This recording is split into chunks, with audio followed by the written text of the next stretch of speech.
Hail and well met. Glory to the army who gathers around my raised banner. It's good to see you guys. It's a new week. I've gotten off to a great start. I hope so have you. And now let's get into continuing some Rogue Trader. Oh my god, we got a streaker! Need to turn that alert up a little bit. That was a little too low. Let me just adjust that.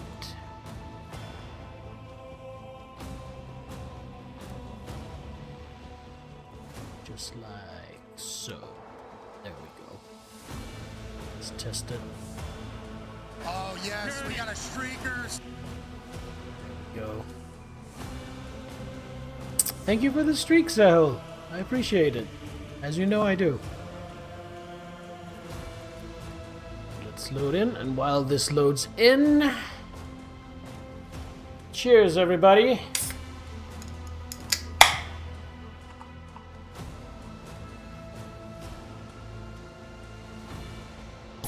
You gotta unleash the beast with monster Wouldn't be much of a energy. stream if I didn't get my fix, now would it?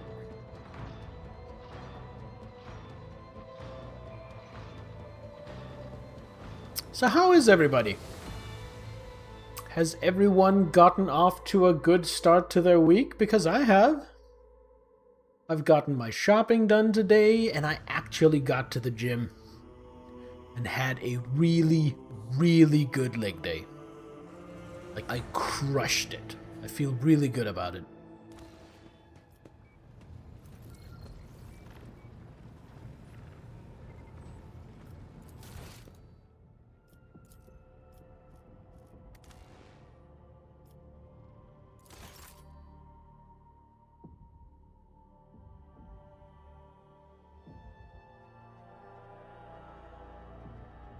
What you're seeing here is just me enabling the new DLC, because there is a new DLC that just came out for Rogue Trader, and I of course bought it immediately.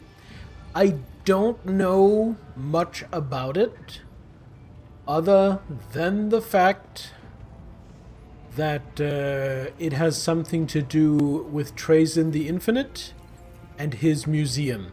The DLC is called the Infinite Museon. Original plan was fucked, but your backup was pretty good. That's why it's good to have a backup.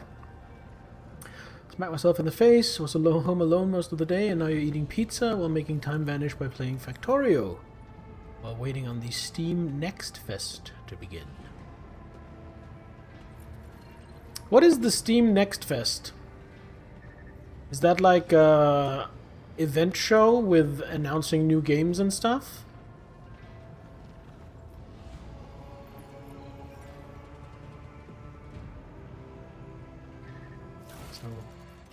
As far as I can tell, we're still in Chapter 2. Steam event, tons of games have demos out for the games. Ah, I see.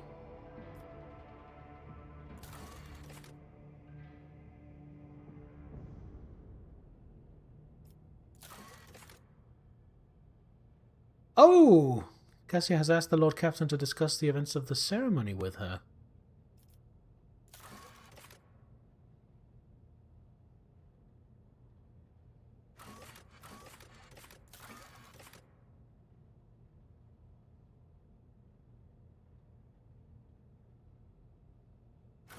Ooh, we have some interesting stuff here. Oh, that's right, we also have something to decrypt on the personal cogitator.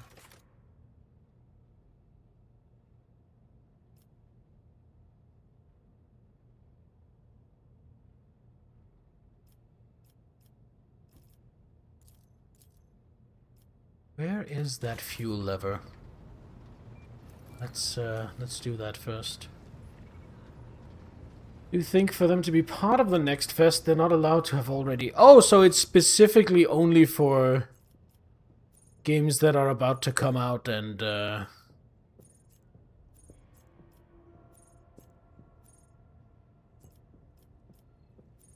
games that are in like early access and with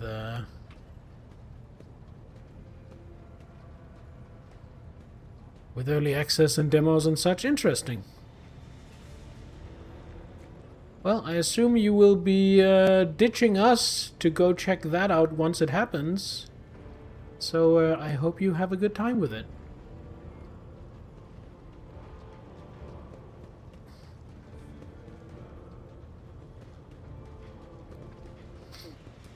Is it just tonight, or is it like a multi-day event?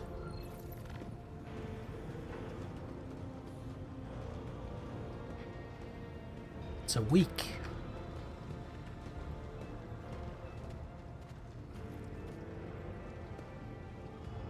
Where is this fuel lever?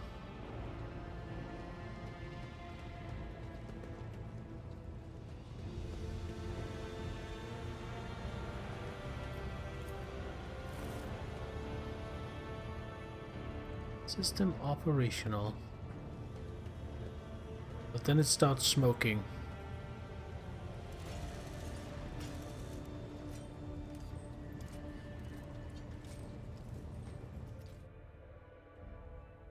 In 20 minutes, the artillery game you talked about yesterday will be part of it.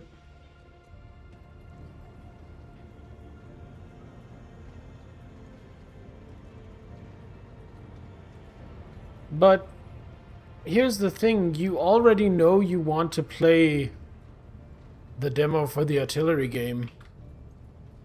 So why do you need to watch people talk about it when you can just start playing it as soon as the demo's out?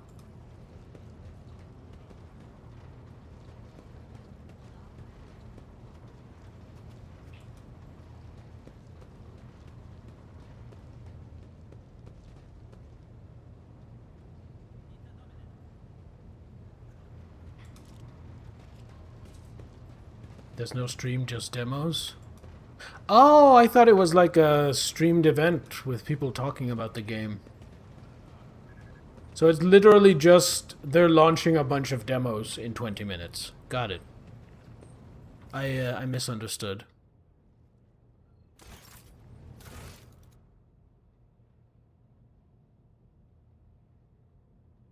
Oh, I guess that fixed it. Just activating that console fixed it, so now I need to talk to Vigdis.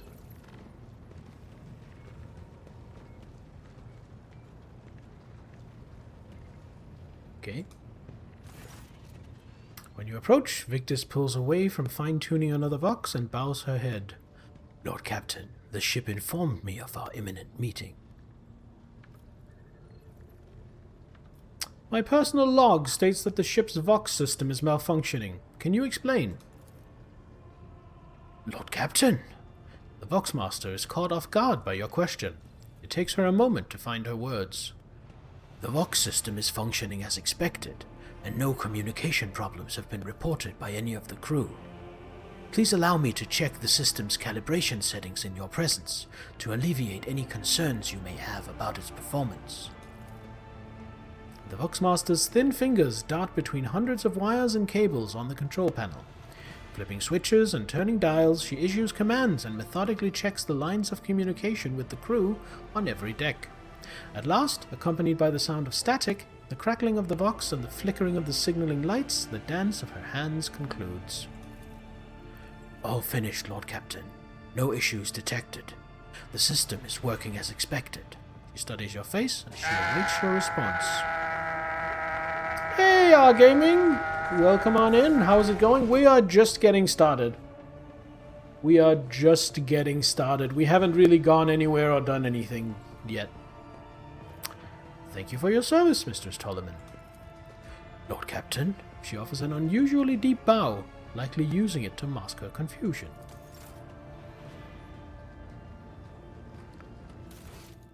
No more critical... Oh, no. Forgotten Twins. The Forgotten Twins system is of particular interest to the rogue trader. Okay.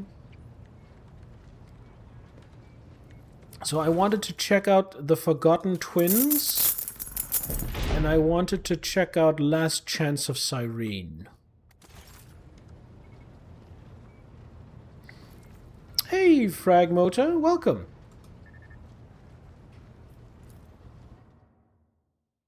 It is good to see you.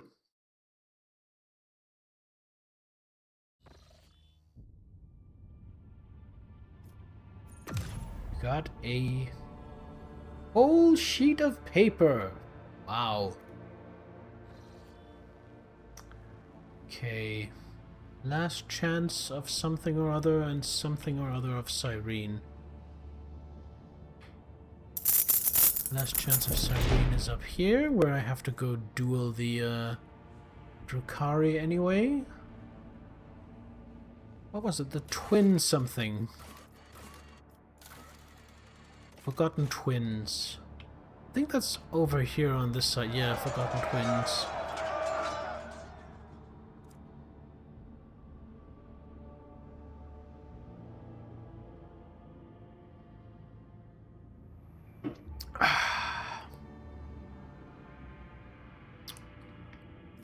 That's far away, though. And we still haven't charted Adermatt.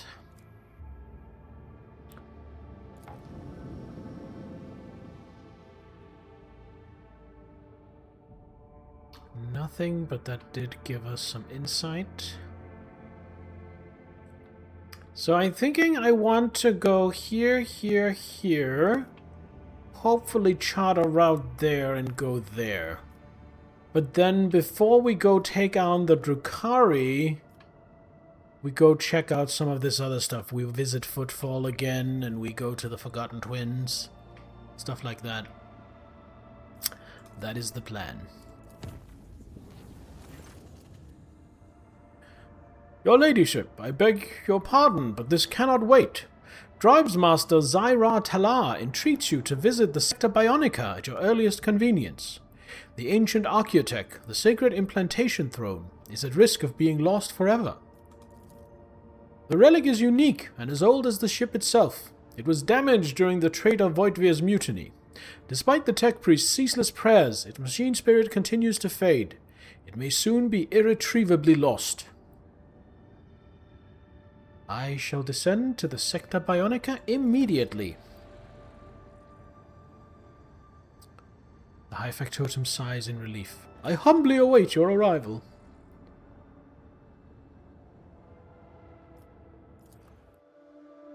So, do I need to gather a party? I'm assuming.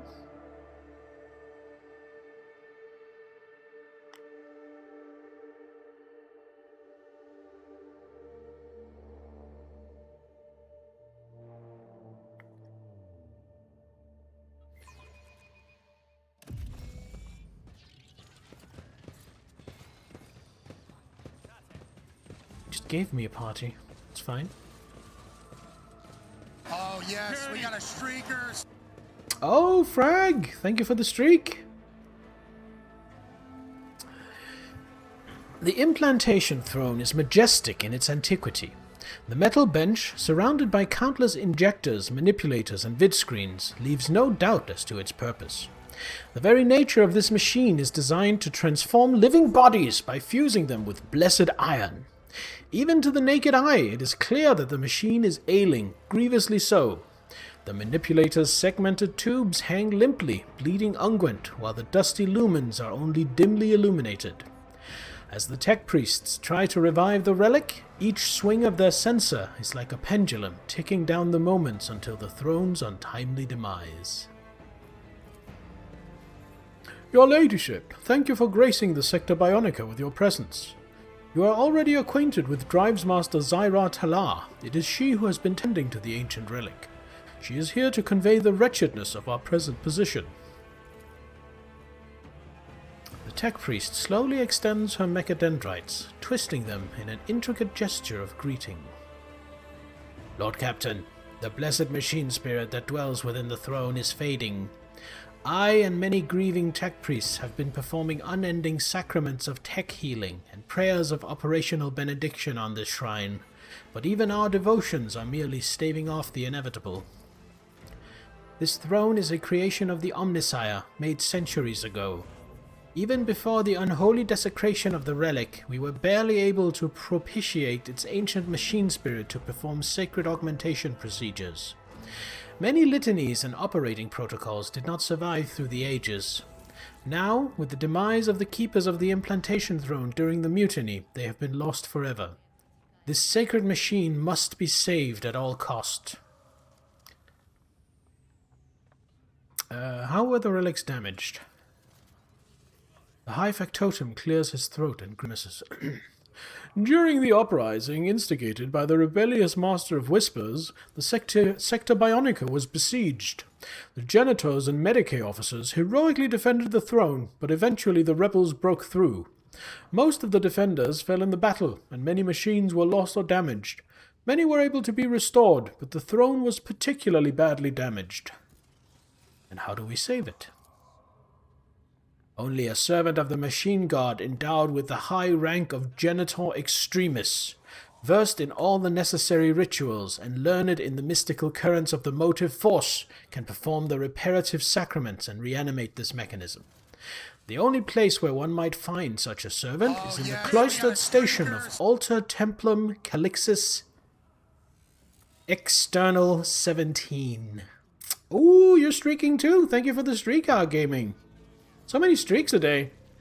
This is perfect because I just got the sound alert set up for streaks. So it's perfect that this is the stream with a lot of streaks. To the best of my knowledge, the cloister Mistress Tala is referring to is located in the Furibundus system.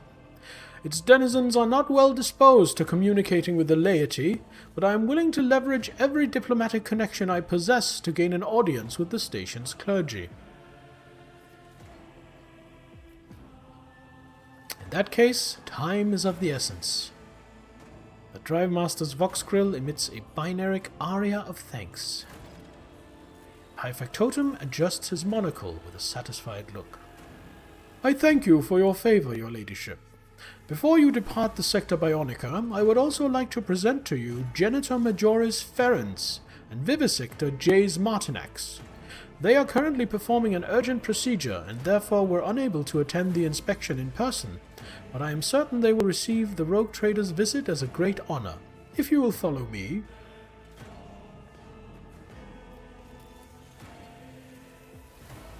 Alright, well, I will certainly follow him.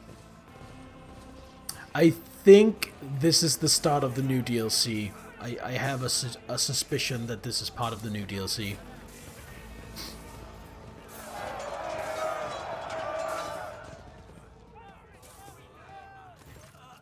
The smell of medical supplies and weak cries of pain fill the cold air. Two figures stand over an operating table. The patient lying upon it is bound in place, and his head is soaked in blood. A woman in uniform is desperately trying to force her way to the table. Please help my son! In the name of the Golden Throne, I know you can! Nyotek has endured so much! The lined face of the middle-deck veteran is contorted with grief. Every word she speaks comes out in a long moan. Alright, Gaming, enjoy your lurk. Thanks for stopping by. Your ladyship. The Medicae officer dressed in protective attire briefly looks away from the table to welcome you with a solemn address. Vivisector Jace Martinax, at your service. The Rogue Trader's visit is a momentous event for the Sector Bionica. Will you grant us the honor of observing this operation? The hunched tech priest on the opposite side of the table erupts in a furious binaric trill as he struggles to immobilize the thrashing and moaning patient. After a time, he likewise turns his metal-plated face to you. The life-form Genitor Majoris Ferens welcomes Lord Captain Theophania von Valancius. I second my colleague's statement. Got to get prepped. Have a great stream, Gaming. What are you streaming? But thank you for leaving a lurk.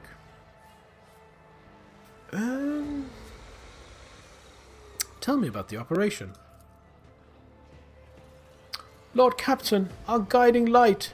My son, Nyotek, he's injured and dying. I carried him here in my arms, on my own, so the chirurgeons could pull him back from the brink. Please don't leave us. The woman's gaze swings from you to the chirurgeons and back again. Her mental state is obviously unstable. Still working the injector, Martinax turns his head to you. This young man has suffered a serious head injury that requires immediate intervention. The Genitor Majoris and I are attempting to stop the flesh from dying off, while simultaneously deciding on a strategy for further treatment. Alright, watch them work. With each of his many ocular implants focused closely on the patient, Genitor Ferenz is rooting around inside the man's open skull with a thin, sharp, probe-like instrument. Meanwhile, Chirurgeon Martinax's hands, clad in blood-stained gloves, are holding an injector of yellowish solution, which he administers into the patient's brain matter at regular intervals. Have a look at the patient. The man chained to the bed is missing the top part of his skull. The moist pink contents glisten in the lumen light. The patient is conscious. His eyes are open, and his parched lips are constantly moving as he mumbles. The man's terrified gaze meets yours, and he falls silent. How curious.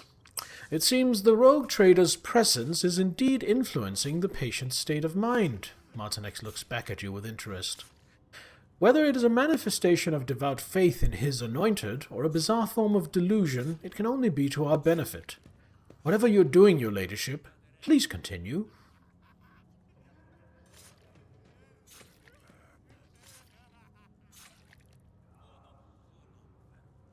I will look away.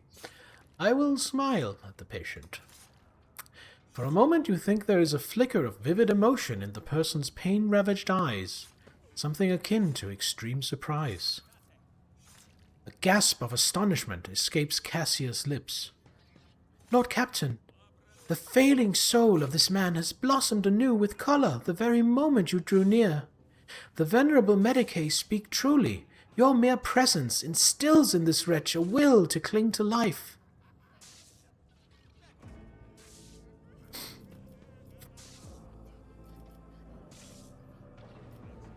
Your mother is here, Nyotek, and she's very worried about you. Hold on for her. The patient's clouded gaze is locked on the woman's face, the corners of his parted lips stretching into the faint semblance of a smile. Is it nice to call a person a wretch? Not really. His mother stares back, almost without blinking.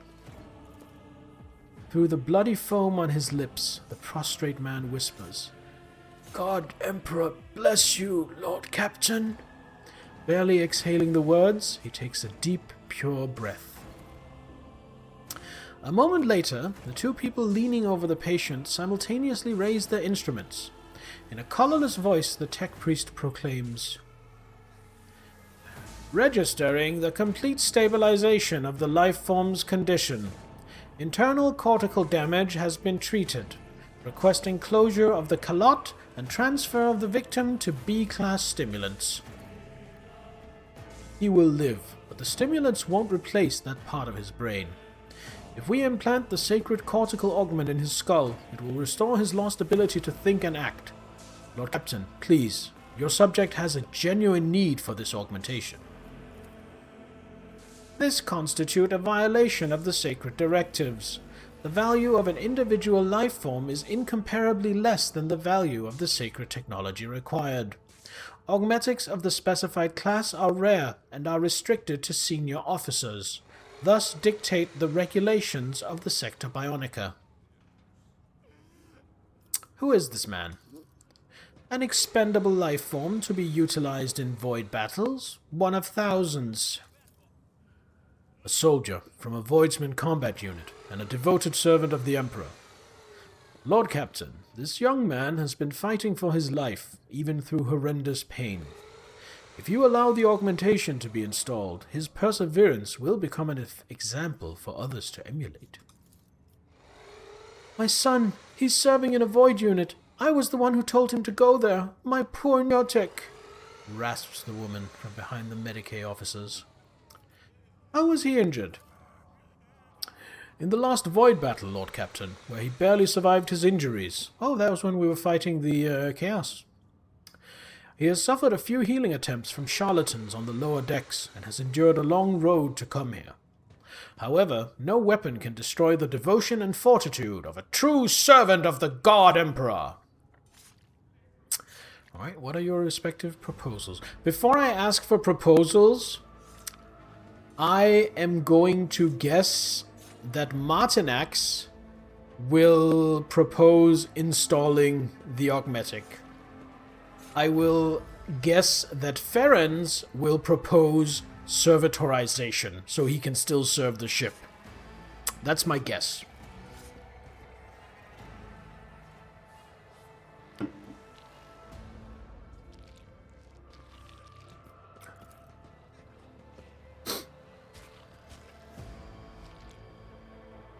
What do I think? I'm still undecided. I want to hear what they have to say.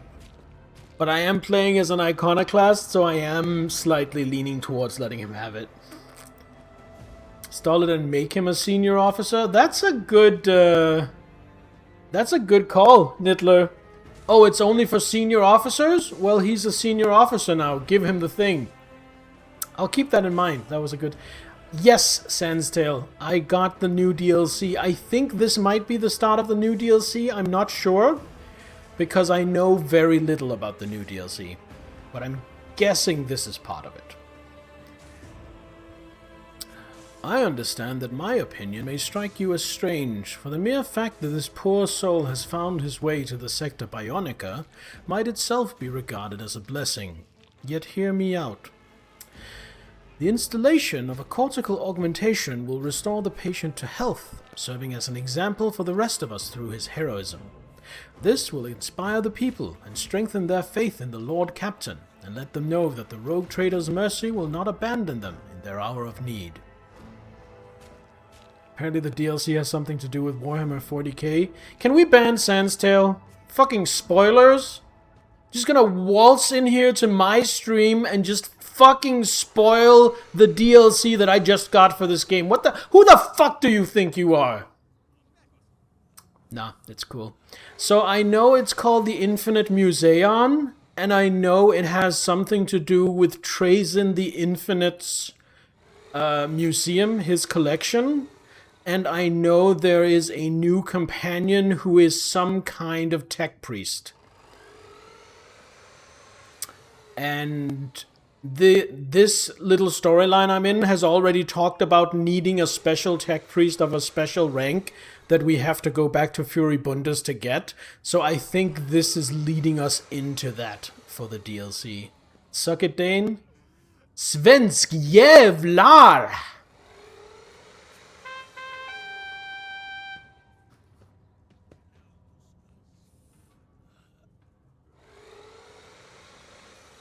Also, thank you for checking in and joining the party.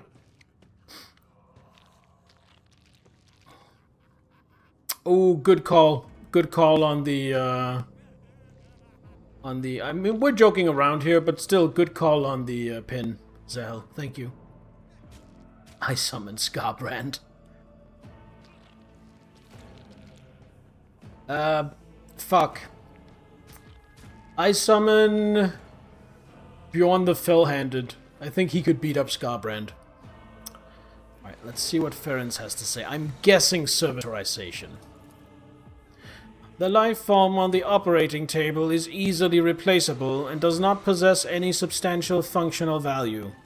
Therefore, installation of the implant would be devoid of sense. Proposing replacement of lost function by means of Class B powder stimulants. The life form will have limited viability and will be gifted an optimal termination period with partial functionality. Depends how drunk Bjorn is. True. The more drunk he is, the more dangerous he is. Alright, I have made a decision.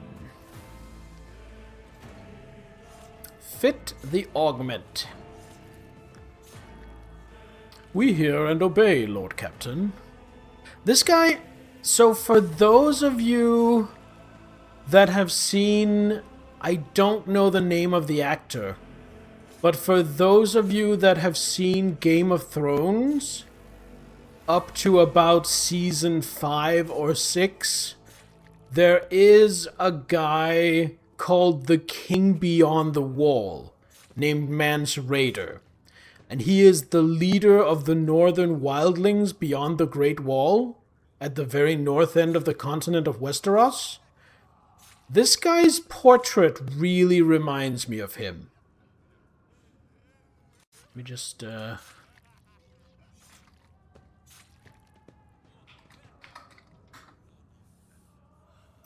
Kieran Hines is the name of the actor.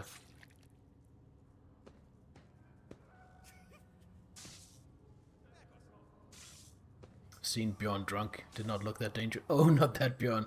Hey now, I am very dangerous when I am drunk. I mean, I am in danger of saying something awkward and getting emotional. That's a kind of danger, right? Features are similar, but you'd say real person has a bit of a longer face. I would be inclined to agree with you, Sans. We hear and obey, Lord Captain. Martinax offers you a graceful bow. I will see to the implantation at once, and the esteemed servant of the Omnissiah will assist me in this procedure. The Genitor Majoris' response in Binaric carries a distinct tone of displeasure. Ignoring his colleague's reaction, the vivisector begins inserting thin augmentation spikes into the patient's brain with uncanny precision. Before long, the iron plate of the cortical implant replaces the damaged bone with a resounding crunch. So if you're drunk on red wine, the toilet bowl might get scared. I don't think the red wine was the problem. I think the problem was large amounts of vodka, small amounts of rum, and then on top of that, large, very large amounts of red wine, drunk very quickly and very suddenly.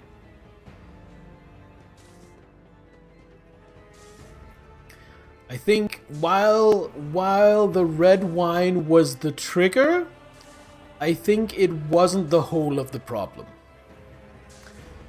The Tech Priest, we already have Pascal, who's just an Archmagus, maybe an Electro Priest of Biologus. I've seen the picture of the guy, but I don't know what kind of rank he has.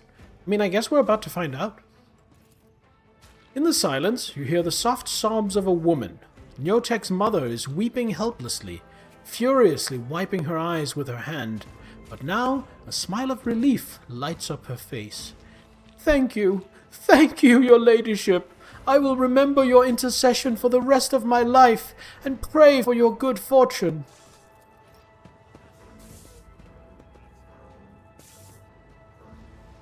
Now imagine if they fuck up the procedure and he dies anyway. Just like, oh.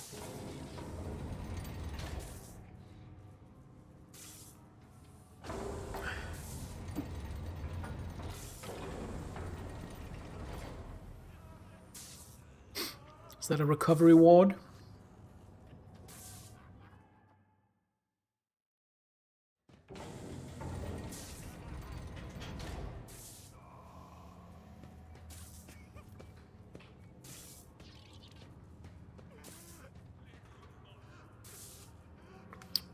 Oh, I think it just gave me the party I used last time I had a party. Because this looks like the party I used last.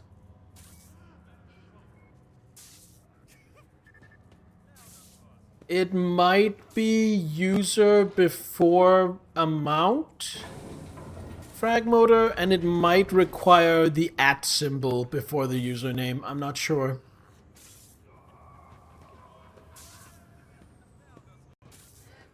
Let me just test it. Steal.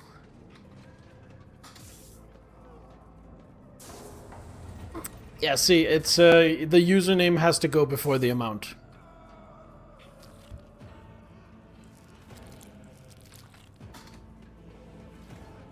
There you go. You can have your gold back. I'm not gonna keep it. I'm not that much of a bully. Da, da, da, da, da, da, da. I challenge you to a duel. Ooh, that was a good pillage, Stilaminator. Over 5,000. Well done.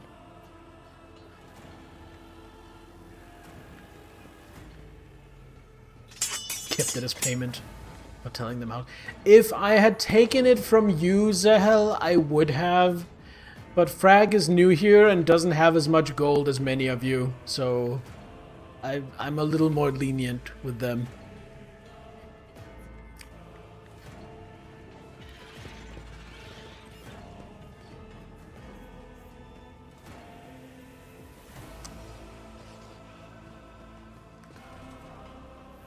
May his will strengthen my heart. May my humble deeds be for the benefit of humanity.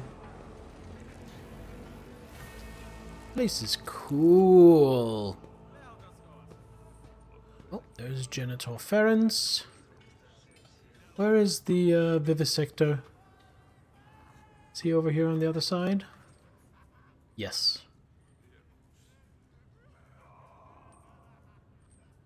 You can steal from others. You must be okay with others stealing from you. Yes, that is true, and I like that attitude.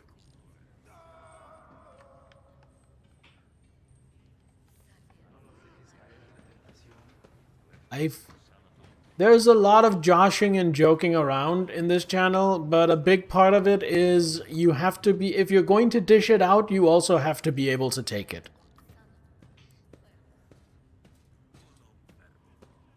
Oh wow, Nittler, you are really closing in on Zahel.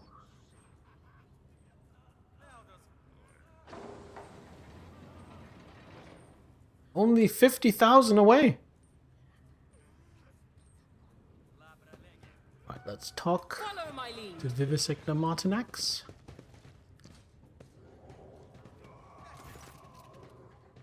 A tall wisp of a man hurriedly turns to you. He's wearing an apron covered with dark splotches, and his thin arms are sheathed up to the elbow in medical gloves. Your ladyship, I apologize for my appearance. The Medicae officer bows low. My name is Jays Martinax, and I serve as Vivisector in the Sector Bionica. It is an untold honor to welcome you to our deck.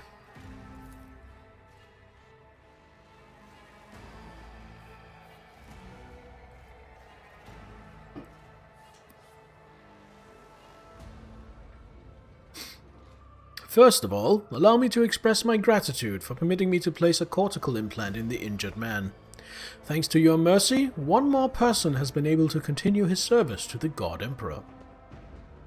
The Vivisector makes the sign of the Aquila with his hands and bows to you again, even more deeply than before. First, I must boldly warn you that, until the relic that powers the Sector Bionica, with the miraculous knowledge of the Omnisire, is healed, to my deepest sorrow, the installation of sacred implants cannot be performed. For all his florid speech, more typical of a noble than a chirurgeon, Martinax speaks with genuine sadness. Wait, I'm remembering something. I'm remembering something I saw on the store page for the DLC. So I think when we get the throne, the implantation throne fixed, I think we will actually be able to install implants in our companions. I think that is actually a mechanic that this DLC adds. I feel like I read something about that. It's a trap! You think it's a trap? Well, let's get to... Tell me more about yourself. I'm delighted to have earned your attention, gracious Lord Captain. What exactly do you wish to know?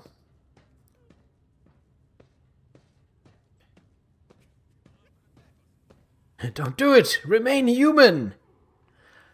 But we can... What if we can give Abelard cool robot arms? Abelard, punch them with your robot arms! Doesn't that sound amazing? How did you come to serve on the flagship? How did you become a Vivisector? I came from a noble line on Janus. Family legend has it that my ancestors knew the secret of the planet's terraforming technology. I, on the other hand, have chosen the path that allows me to transform the person rather than the planet. Advanced terraforming, in a way. Augmentation makes humanity stronger than any phenomenon in nature. Isn't that what the God Emperor wants us to be? I want robot arms.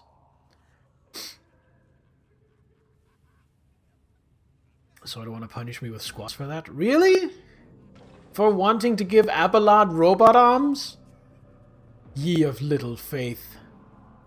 Also, if you're gonna give me squats, that would be very cruel. I had leg day today. My legs are almost trembling just sitting here. There will never be a crueler, more brutal time for me to do 10 squats. Actually, I might not be able to complete them. Why do the tech priests allow you to work alongside them? Augmetics are their preserve, are they not? An astute observation, Lord Captain. I'm proud to tell you that I had the honor of serving alongside members of the Adeptus Mechanicus back on my home planet. Excuse me. Among the tech priests of Janus, there are entire divisions headed by janitors. The knowledge of the Officio Medicae was essential during more complicated procedures, for the sacred remit of janitors do not include tending to patients' mortal bodies. That is, when an experienced Medicae must be brought into the ritual. And thus, we found some common ground. I must stress that the esteemed janitors do not permit me direct access to the machines, since none but they themselves are versed in the mysteries of operating them. My purview is limited to the organic aspect. Makes sense? There are a few trolls in chat.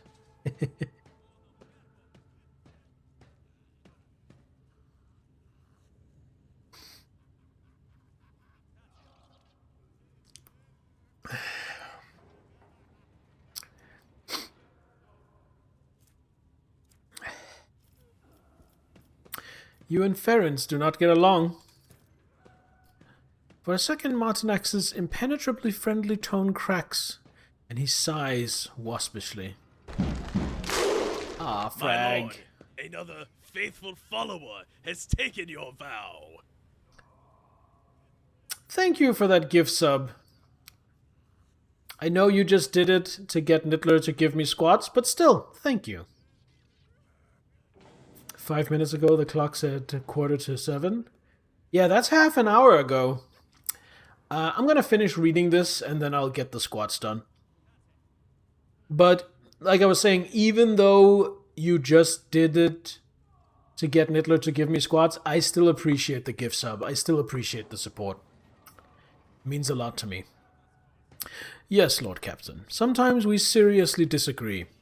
Ferenc believes that replacing flesh with iron and receiving the blessing of the Omnissiah is the privilege of the few. I, on the other hand, make no distinction between servants of the God Emperor. Every faithful soul deserves a chance to continue working for the glory of humanity. I'm afraid it's not always easy for Ferenc and I to find a compromise. Alright. And now, I am going to do the hardest, not the hardest squats I've ever done in my life. Because that was at wrestling practice when we were told to do a total of 100 or 150. But this will be the hardest 10 squats I think I've ever done in my life. At least with no added weight.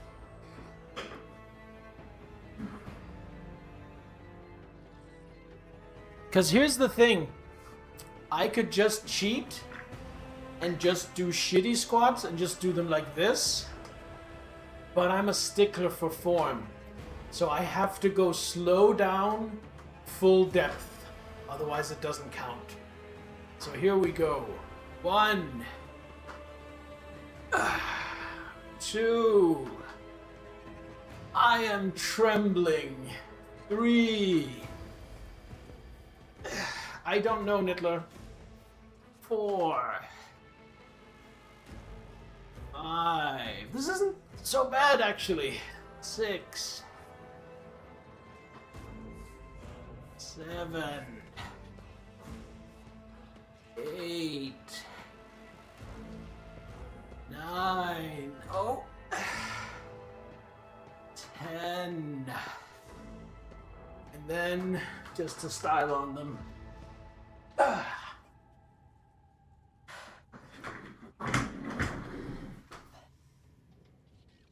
Would I like a drink to go with it? I mean, if you redeem a drink, I'll go get it.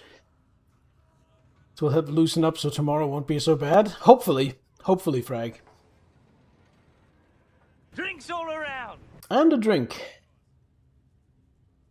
I will let you choose, Nittler.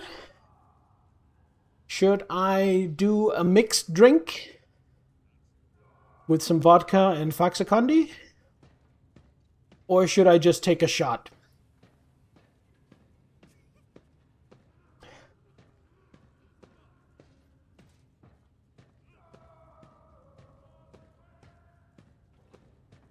Mixed drink, but not... Yeah, I'm definitely not making it as strong as I did yesterday. All right.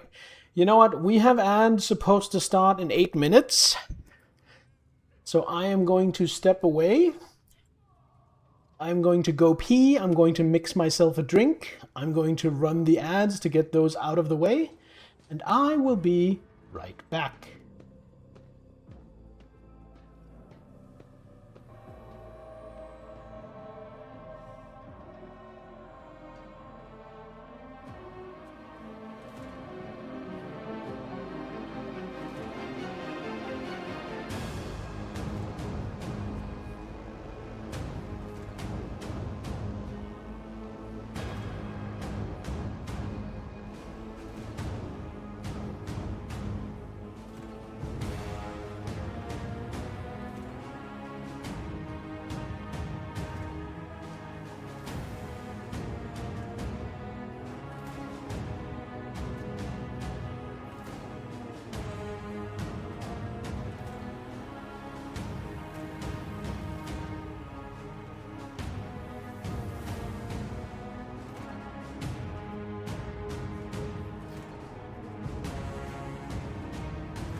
Alright, we are back. Nittler, I changed my mind on you. I didn't make a Faxacondi and vodka like I said I would, because I remembered that I have orange juice, so I made myself a screwdriver instead. Cheers.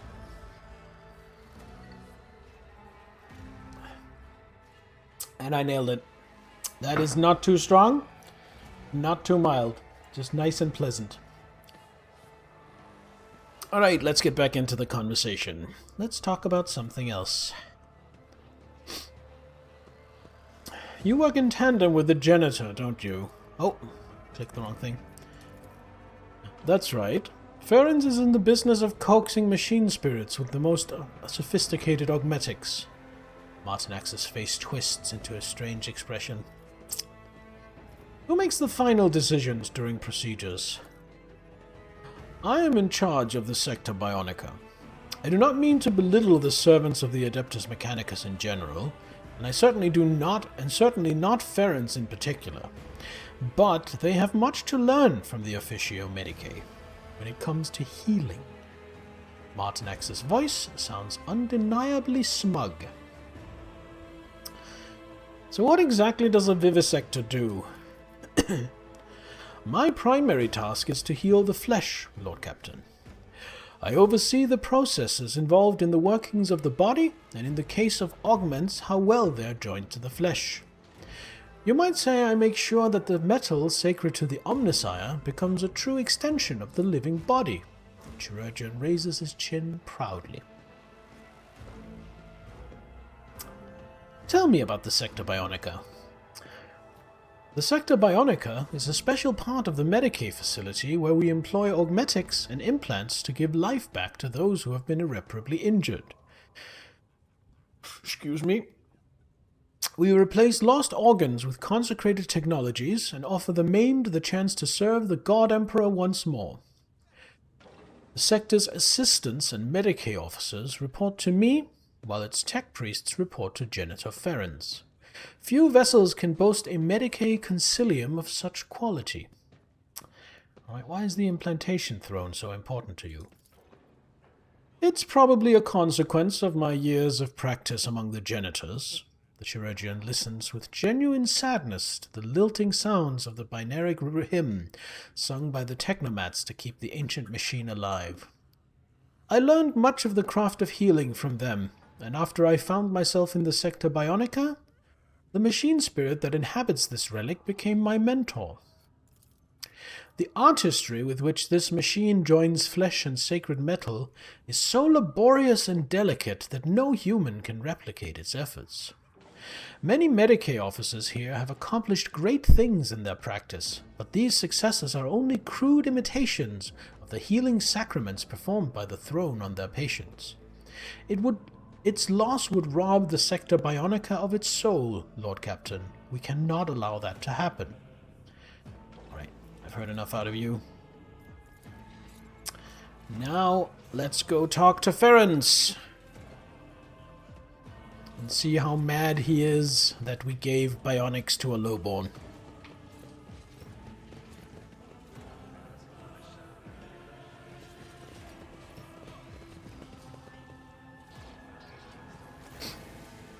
The tech priest stares at you with a single visor. Amidst a tangle of metal and wires, the Voxcaster replacing its mouth hisses. Scanning life form. Visit registered. Welcome to the Sector Bionica, Lord Captain. You will be received by Genitor Majoris Ferenz. The tech priest turns, and you suddenly realize that he was standing with his back to you. The front of his head is covered in blinking visors. Genitor. A tech priest who has chosen Medicae and biology as their field of scientific research. Genitors account for a large portion of the members of the Adeptus Mechanicus, and they hold sway in determining the policies of the cult. They are distinguished from other brethren of the faith by their keen research into various forms of organic life. With the highest priority, I notify the Lord Captain that the sacred Archaeotech is still in an agonal state caused by the malicious actions of the rebels. All systems nominal. The functionality of the Sector Bionica is limited.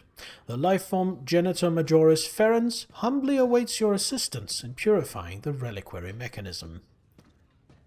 Jägernaut, welcome! Cheers!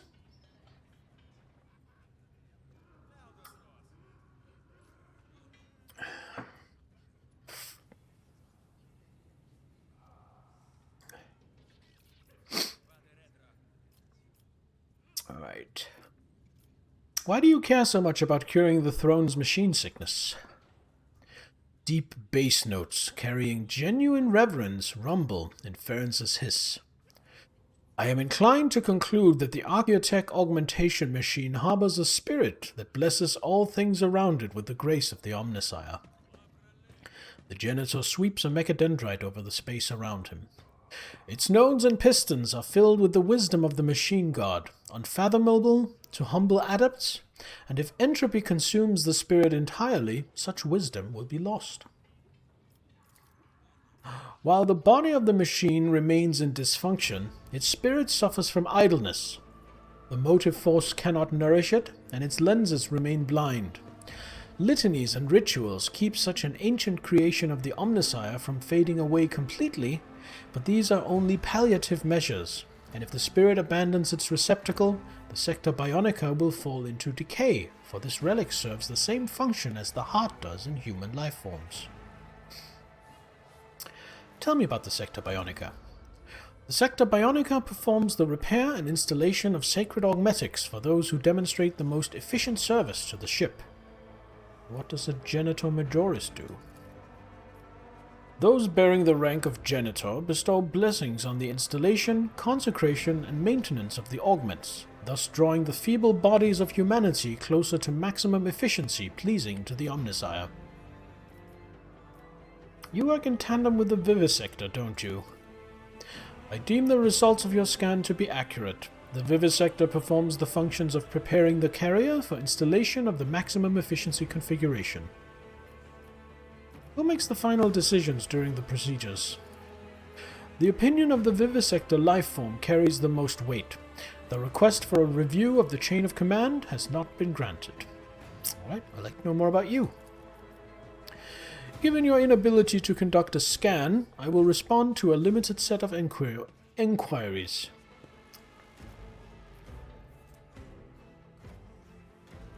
How did you come to serve in the Sector Bionica? I maximized the efficiency of the lifeform serving within the Sacred Manufactorum on Kiara Gamma. By the blessing of the Omnissiah, I ascended to Genitor rank and was deployed to this flagship. My proficiency in installing augmetics was appraised as exceptional by the previous rogue trader. Interesting. Are the tech priests of the Omnissiah even allowed to work with living flesh? I thought you hold it in contempt. Flesh is weak, but its efficiency can be improved with blessed metal. According to the directives of the Omnissiah, pivotal lifeforms like pivotal mechanisms must withstand maximum stress and produce the best results. My duty lies in improving them. You and Martinax do not get along? Scanning. Response affirmative. The Vivisector lifeform regrettably ignores the sacred requirements of efficiency in the service of the Omnissiah, attributing it to rudimentary experiences. Right, I think we're done with him.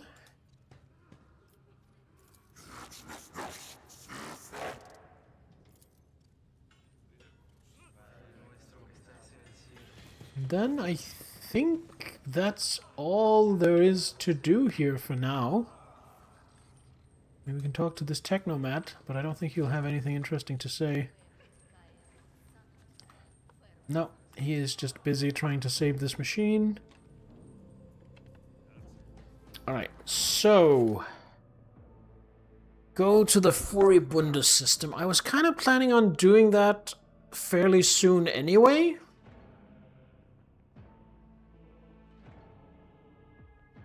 Sorry, I have an itch. There we go.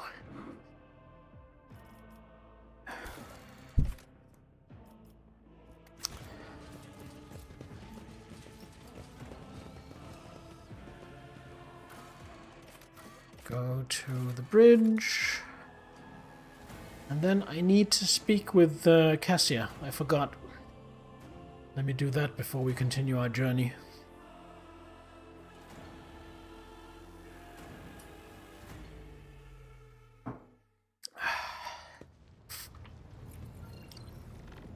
It's this way, right? Yeah. It's gonna be down here. With her ballet. It is so fortunate you have come.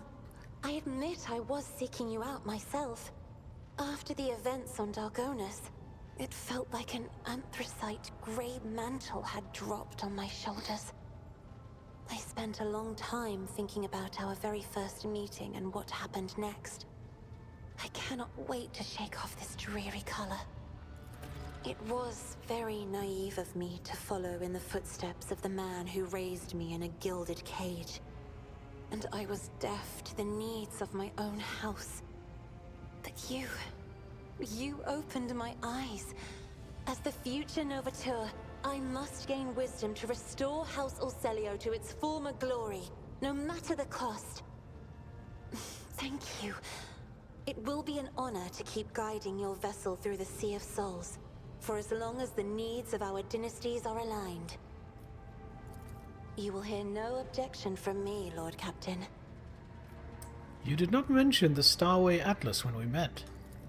I would never reveal this secret to an outsider, but you have come to my aid more than once already.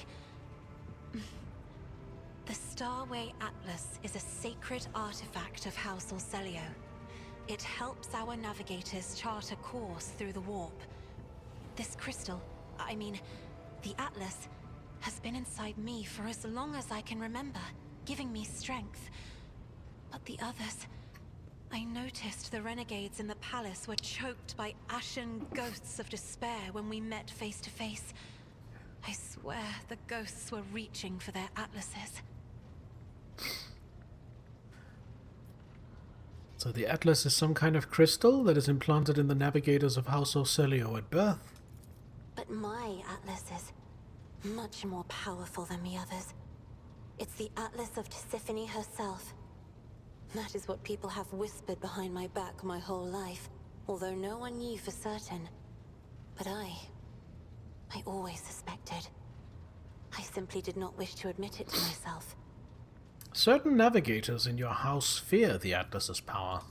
Certain navigators in my house have tried to kill me more than once. But the tales of Tisiphone's brutality, I am beginning to wonder. What if they are all true? What if I will be a new tormentor to those who serve me? You said you wouldn't share your secret with just anyone. Does that mean that I am someone to you? I thank fate for giving me a friend with whom I can share my thoughts. Well, thank you for telling me. Thank you for listening. What does your special sight reveal?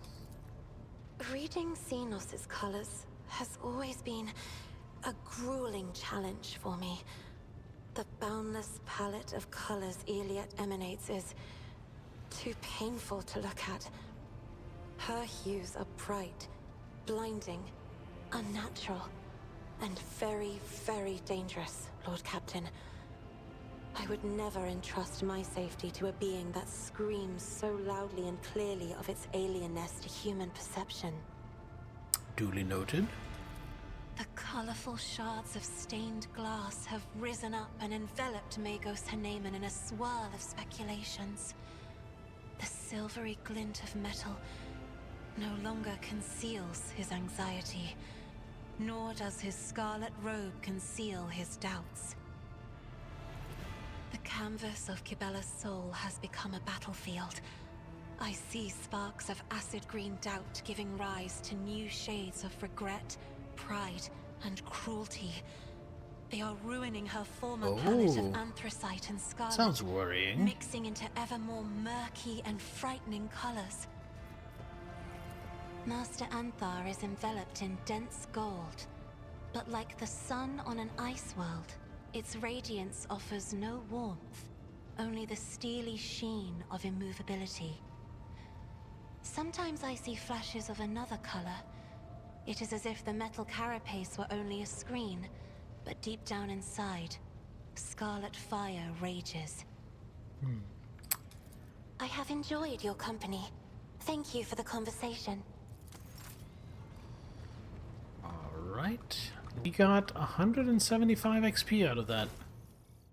Which I'm not sure how much that actually is. Oh, we are Votary with Iconoclast. Nice.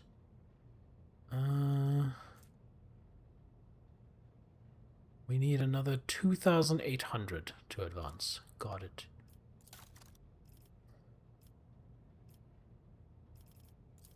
Yeah, augmentation.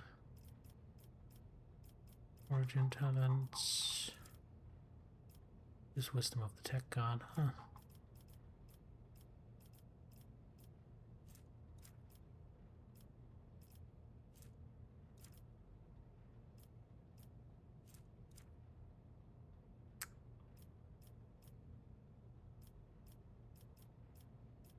Oh, here we go. Iconoclast. Follower.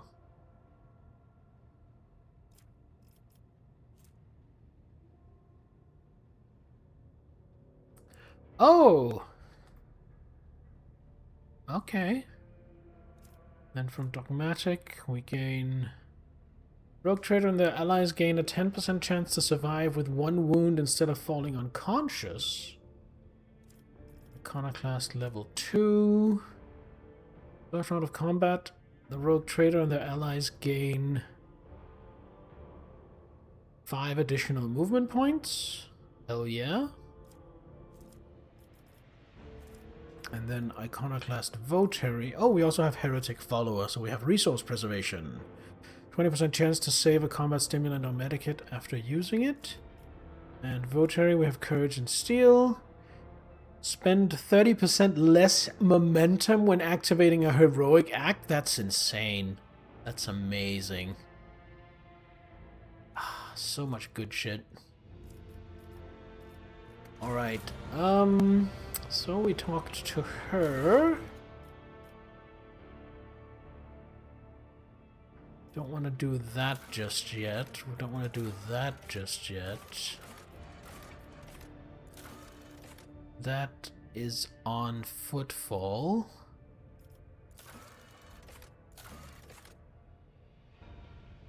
Oh, yeah. We have to decrypt the data we got on Kiava Gamma. Let's do that before we do anything else.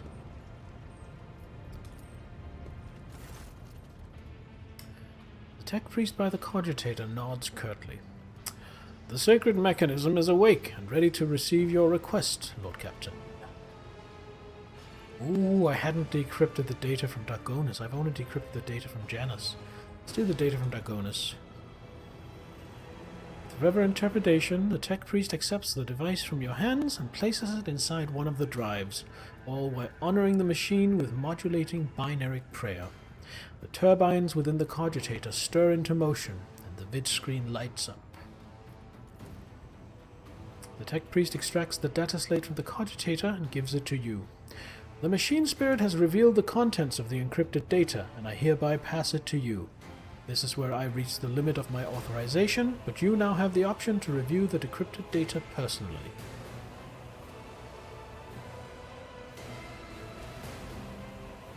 Okay, so let's have a look. Data deleted, entry damaged, Rogue Trader like a lackey. It is humiliating and dispiriting to put up with the part of an errand servant to an imperious madman vested with even greater power than that of any Rogue Trader. Alas, when one side of the scales holds my pride, and the other the fate of the Von Valencia's protectorate and my entire bloodline, choice becomes a futile illusion. It would be far too naive of me not to prepare for the worst. Epitaph will decide the future of the Expanse as a whole, but I have some time at my disposal until then.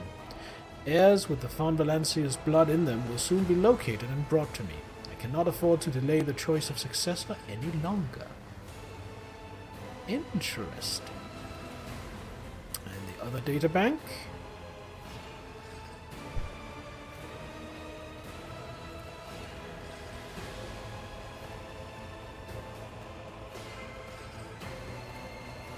Preliminary report.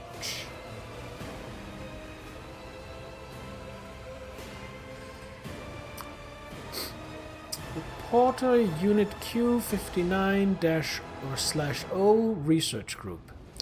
Subject of study: active samples of the terrible disease. Assigned name: Tech Blight.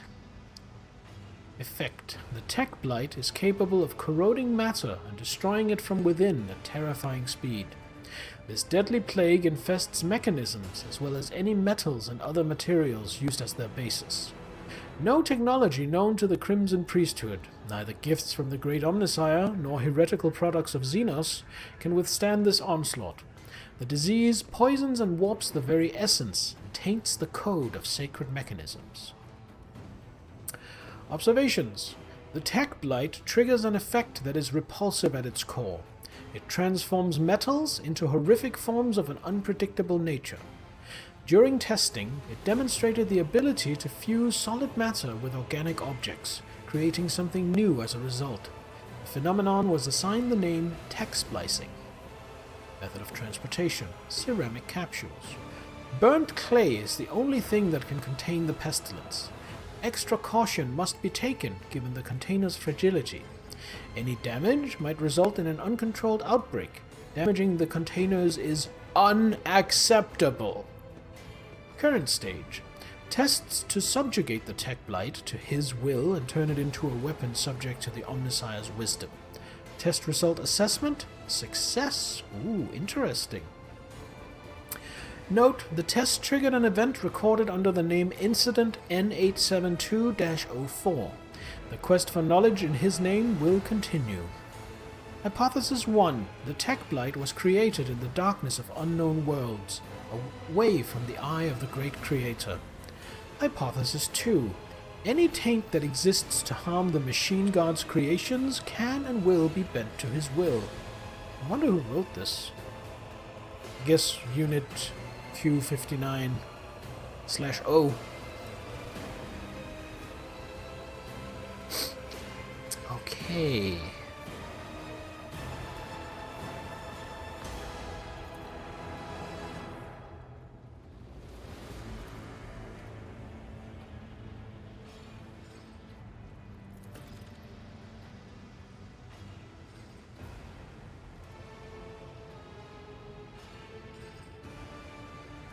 I saw a word among the lines of code. Nomos. What does it mean? That is a mystery to me. If this mechanism truly is tainted, then could it be? The tech priest Mechadendrite jitters anxiously over the control panel. If heresy truly has taken hold of this machine spirit and scorned the Omnissiah's every tenet, then the spirit's madness could be such that it has chosen a name for itself. But that is nothing more than my hypothesis. What was that just now? The imperfections of Vox transmission makes the tech priest's voice sound even more worried. A catastrophic mistake. A heinous violation of the purity of the hallowed code. This mechanism is touched by heresy. It is branded and tainted by it. Now the machine spirit produces code as before, and yet... Lord Captain, hear my plea. All operations on this machine must be halted until the Engine Seer Prime has inspected. You will report this to Pascal. The tech priest bows guiltily, and his mechanical voice becomes hollow and dejected. My knowledge is insufficient to cleanse the code of this mechanism. I will inform the esteemed Engine Seer Prime of this disturbing development. Only he has the power to expel the heresy from this corrupted machine spirit. That was an interesting development. Right, I think we're ready to do some more traveling.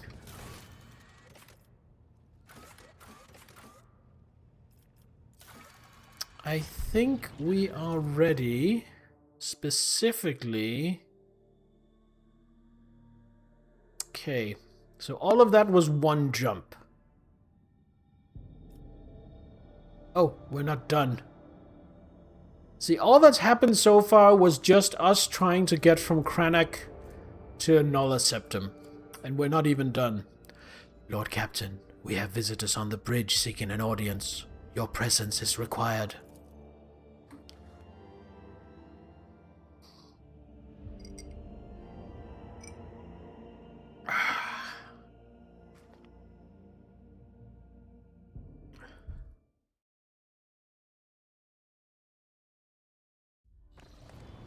Oh! What is all this? Bunch of officers and voidsmen?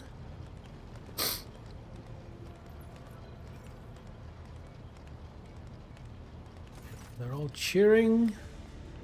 Your ladyship! The high factotum bows low. Every few moments, Danak brings a perfumed cloth to his face, but his expression remains obsequious. Members of your crew have made a request to allow them to proclaim their most profound devotion to the Lord Captain, personally. Young man? Man in a worn uniform bows awkwardly. Your Highness, gracious Lord Captain, please let me speak on behalf of the whole crew and everyone and express our gratitude to you, officially, so to speak. The kind leader you are, the way you treat people, it is now known in every corner of the expanse, from Footfall to the poorest, dirtiest, most unremarkable planet. All praise your dedication to the human spirit and goodwill. Everyone wants to serve under your command. There's no end to the volunteers. So the other day, when we were clearing out an abandoned sector for new living quarters, we found a forgotten vault. Right in the bilge of the ship, literally beneath our feet. Well, it turned out the vault had some centuries-old weapons in it. They look a bit odd, but they're powerful for sure. The good tech priests helped with the assembly and consecration of the weapons, and now you can strike down your enemies with even greater might. Your ladyship, apart from the weapons, the crew has sent one more find to the bridge as a token of its eternal gratitude. A most ancient mechanism which our tech priests have dubbed the Celestium Observatorium. Alas, its machine spirit refuses to heed their rites, which makes the device more symbolic and aesthetic than practical in purpose. Do you wish to see it? Of course. Ooh, what is this? Interesting.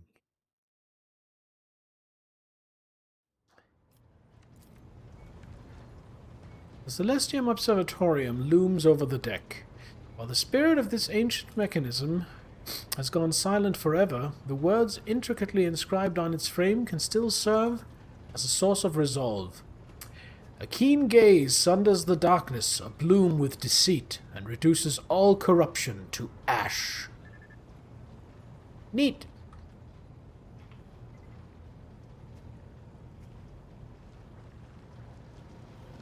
So did I just get some new weapons?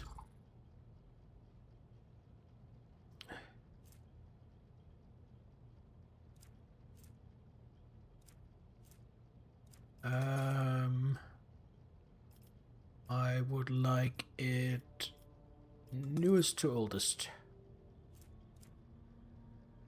What is the newest I've gotten? The Dark Marchesa. And Alpha's Arc Rifle. I think that's it. Alright, so let's have a good look at this. A Cogni weapon inhabited by a bloodthirsty machine spirit, famous for its ferocity and fondness for slaughter. The wielder gains 1 stack of Marchesa's Thirst when scoring a critical hit with this weapon, and 3 stacks when killing a target. Upon reaching 5 stacks, the wielder gains an additional attack until the end of the turn. Once this effect is triggered, all stacks are removed. That sounds pretty good. Pascal? Can we do a comparison? Ooh, but it does do significantly less damage than the Glow of Dead Stars. And has less armor pen.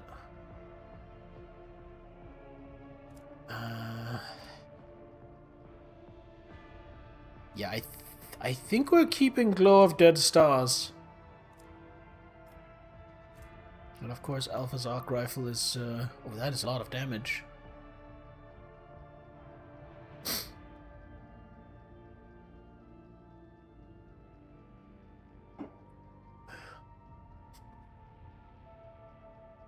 I just want to check something. I don't think I can do this. No. It's not gonna let me equip an arc rifle and a plasma gun, unfortunately. So, just gonna stick with what we have. Why is he not... Do I not have something? I give him the Requimator. I mean... It's better than having nothing. Could also give him Relic of Unknown Saints. Ooh. Give him that instead. In case he gets reduced to low life. And then I want to talk to Kybella based on what Cassia had to say. Take heed, Nemo. Our blessed Domin honors us with a visit. The one who delivered this ark from the curse of your existence.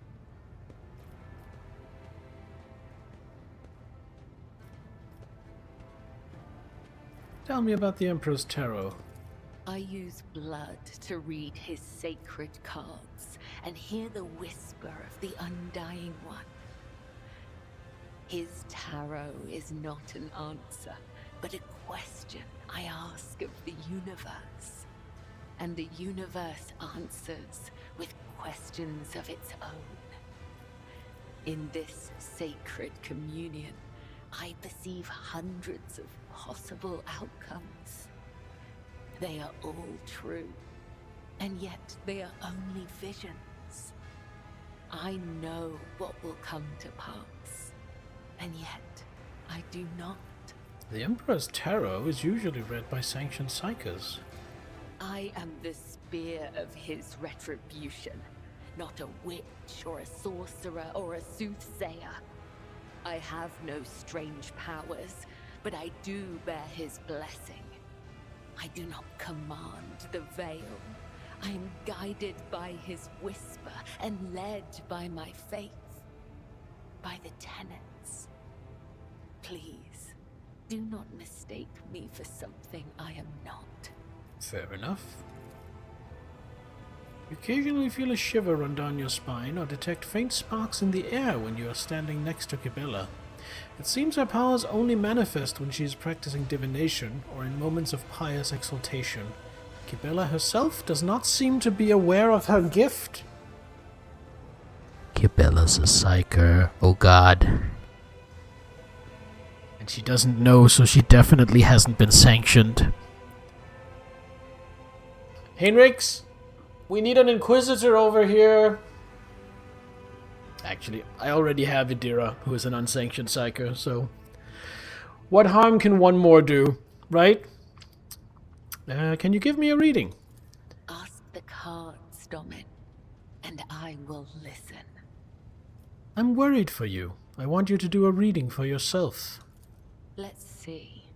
The God Emperor, the Assassin inverted, the Moon inverted, the Preacher.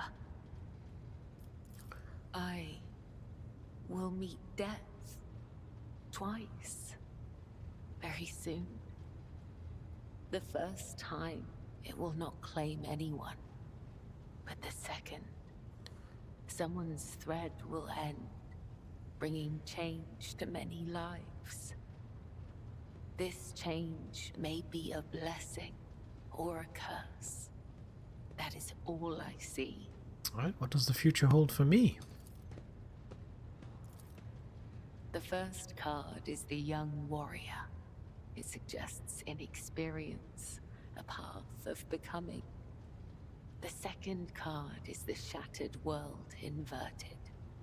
The path will have twists, turns, and thorns, but you will gather allies along the way and find what was lost. Alright, that's how the game has been going so far. The third, the hound inverted. Someone has marked you as their prey and is chasing you through a field of traps. The lost child. You will leap into one of those traps of your own free will and place your trust in someone truly desperate. I have no more questions. How did you come to have a deck of his tarot? It is a holy relic that has been passed down from generation to generation. Only the first and second spinners are allowed to study the sacred cards and interpret their meaning.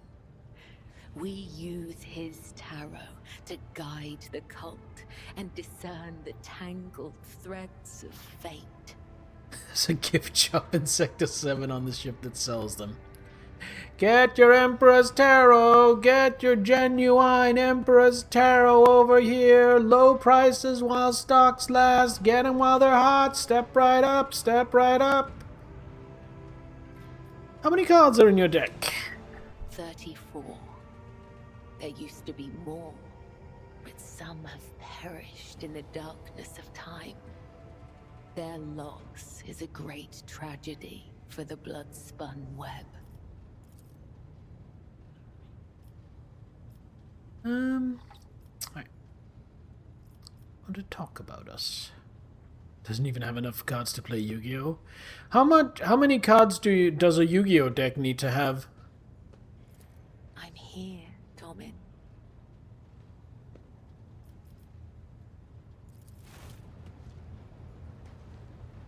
No clue? Max is at 50? All of my thoughts are of you, Domin. Right, I must take my leave. May the Undying One shroud your footsteps from the faithless. May the Undying One shroud your footsteps from the faithless. That is a cool blessing for an assassin to give. Oh, I wonder if Jai has something to say about this thing, since it was plunked right on her doorstep. You are spoiling me with the splendor of your presence again, Shireen. Have you Yu-Gi-Oh! Needs decided to be treat 40 your to soul 60 the cards? fruits of Got my it. eloquence? Or do you wish to discuss business with the newly appointed owner of a Mercatum Tabula Officiale? She doesn't have anything new. Right, I'll see you later. Oh, I have no doubt you...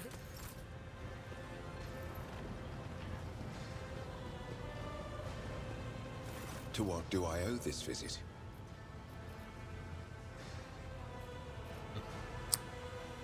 Don't have anything new. I wanted to flirt with him.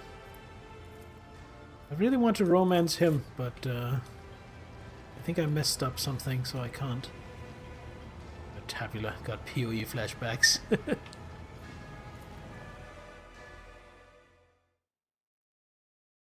Tabula rasa.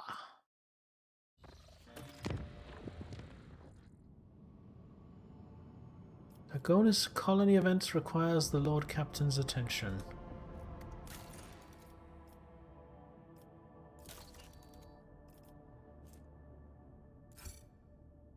Oh, I need to go there and deal with more of the blackmail. Got it.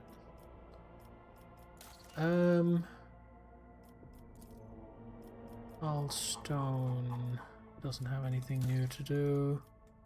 Janus, I think that's only Secret of the Winter skills, which I don't want to do.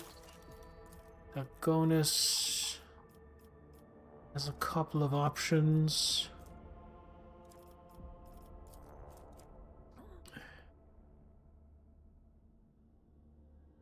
I don't want to do this one because I don't want to spend my last bit of plasteel. This one, however, this one should be fine. Ooh, event. Lord Captain, the mines of Veobos 6 are once again in turmoil. At the depths of level MD Zeta 05, the Overseers have discovered a mountain of mutilated bodies, seemingly crushed by the millstones of the mining machines. All the dead are convicts. The Overseers believe that there is a cult of heretics operating in the ranks of prisoners, offering human sacrifices. The prisoners themselves claim that this atrocity was committed on the order of the Warden to rid his prison of the more inconvenient inmates. The Warden tried to reason with the raging mob, but was mauled to death instead. His defiled remains were found inside one of the cells where prisoners were being tortured during the investigation of these strange convicts. The Overseers have managed to isolate the rebels inside the mining facilities, but an assault would result in high losses of workforce. On the other hand, the prisoners are ready to lay down their weapons, cease this violence, and repent if the rogue trader would only demonstrate some compassion toward their plight, possibly by reforming some of the more severe punishments. So who did kill the people found in the mines? That remains to be established. The riot has complicated the investigation. Perhaps it was the work of the Warden after all, or perhaps there is a cell of the Cult of the Final Dawn operating among the prisoners. But the few pics of the corpses that the Overseers managed to take contain an oddity. If one were to use their imagination, they could see a certain pattern in the scattered bodies. One that is very vaguely similar to the ones these inconvenient prisoners had been drawing.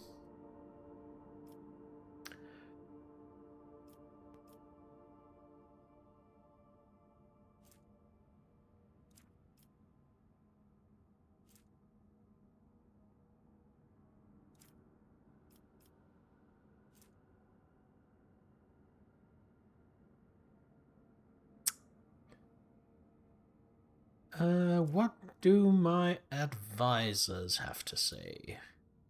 Shireen, if the governor and a pack of overseers cannot handle their duties, should they not take the place of their wards? And could there not be worthy administrators among those who oppose them, those who could do better? A mob of commoners mauled a noble soul who was attempting to reason with them. How awful! Perhaps the underground madness has spread among them and assumed a new form, turning them into monsters in the process. It would be cruel to kill them if this is the case. It's much more humane and well-intentioned to excise their brains in order to curb their ferocity and penchant for disobedience.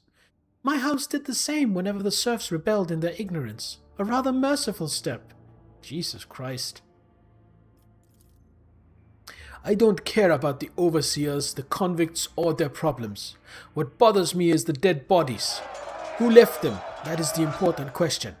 If the bodies haven't been destroyed yet, then we can conduct a certain kind of divination.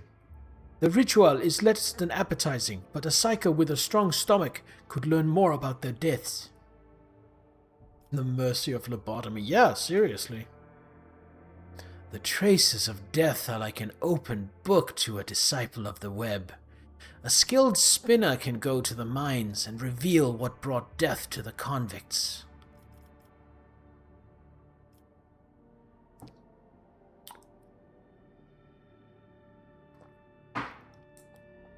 I don't really like most of these suggestions. This one is terrible. This one is terrible. This one is terrible. I kind of like Idira's, and I kind of like Kibella's.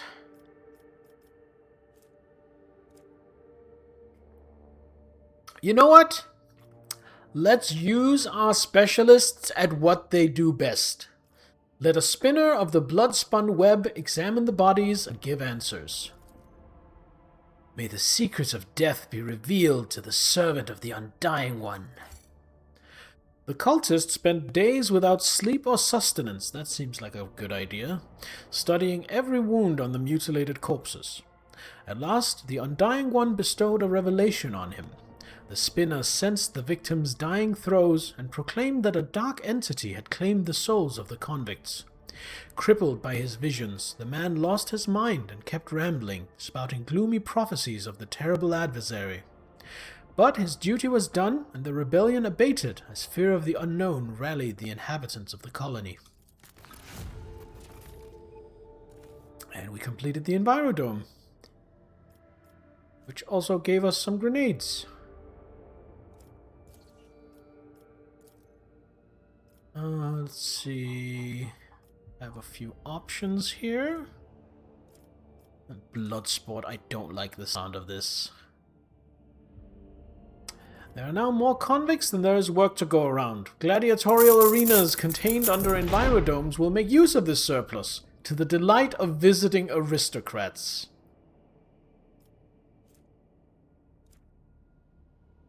No. Fuck no. Jesus Christ. I'm trying to be a good guy here. Basically, I rescued them from the Drukhari only to do exactly what the Drukhari were doing to them. Is this option? It would give me profit factor, it would give me protectorate-wide complacency, so the rewards are really good, but I don't care. I am still not going to do it. Also, I can't afford the plasteel, but even if I could, fuck no. But it's in the service of humanity, not the vile Xenos, and that makes it just. If I were playing as a dogmatic or a heretic, then yes, maybe I could justify it. But this is like the anti-iconoclast option. Let's see what the other options are. Test of wills. There are now more convicts than there is work to go around. The surplus can be driven into the jungle. Over time they will become wild and be toughened by interclan conflicts, at which point the best fighters among them will be selected for service. Requires weapons and provisions, which I have in spades. The Imperial Navy will really like it, and I will get more people and more security. And I get unerring shots. The Cannoneers recruited from the warlike tribes of Viabos 6 are noted for their outstanding marksmanship as true hunters. Torpedoes deal 15% more damage. And finally, killing fields. There are now more convicts than there is work to go around. The quarries extracting explosive Philistine sand are now rightfully called killing fields. They will consume any amount of living labor. Jesus. Gives me a bunch of Promethium, which I kind of want. It gives me profit factor. Gives me chemicals, which I have, but I don't have a ton. And I gain superior munitions. All allies gain 5 ballistic skill? Oh. I mean, it's not as cruel as blood sports. I feel like all 3 of these are kind of cruel, honestly.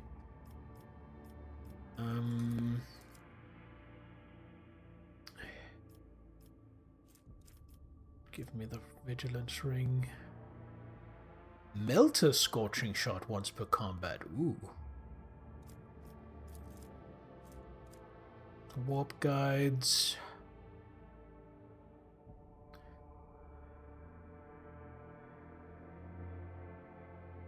Ooh, press some warp guides into service. Click it. Right click it. I get it.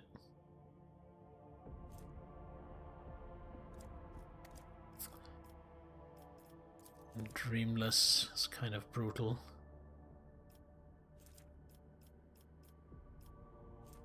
I am going to hold off on choosing one of the rank 3 ones, and I am just going to enact warp guides for now. Kiava Gamma. Lord Captain, after the unsealing of Lady Theodora's secret workshop on Kiava Gamma, an epidemic of mysterious tech leprosy has broken out. Oh no, that's what we read about. Augments mutate into distorted forms, killing their hosts. Machines and even entire assembly halls break apart into fragments that devour each other, fusing into grotesque and insane forms. The Omega-18 Manufactorum, the epicenter of the epidemic, is cordoned off, but the disease will burst out of there sooner or later.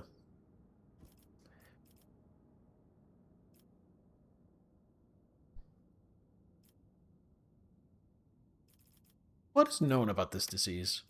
We've not faced anything like this before. The plague only affects mechanisms, forcing them to transform and lose all functionality. No one has been able to provide insight into the nature of this disease, or how it found its way into Lady Theodora's secret workshop. It is possible that some secret research was being carried out there. Oh no, I lose 2 units of weapons. Let's see what my advisors have to say. The eradication of the infection is the highest priority, but to completely eradicate the Manufactorum serving as the epicenter is to inflict serious damage to the resource supply.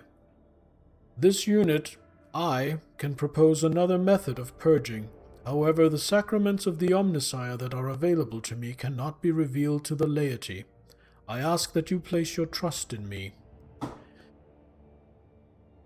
One of the others has to come up with something really good for me to not choose this, because I do trust Pascal.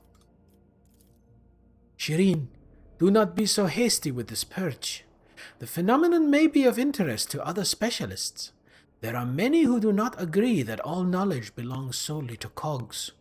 What appears to be a plague could hold amazing possibilities. If we could isolate the Manufactorum and let these inquisitive minds inside, they would happily compensate us for the loss of production capacity. No. I am not risking this tech plague falling into anyone else's hands. No, Jai.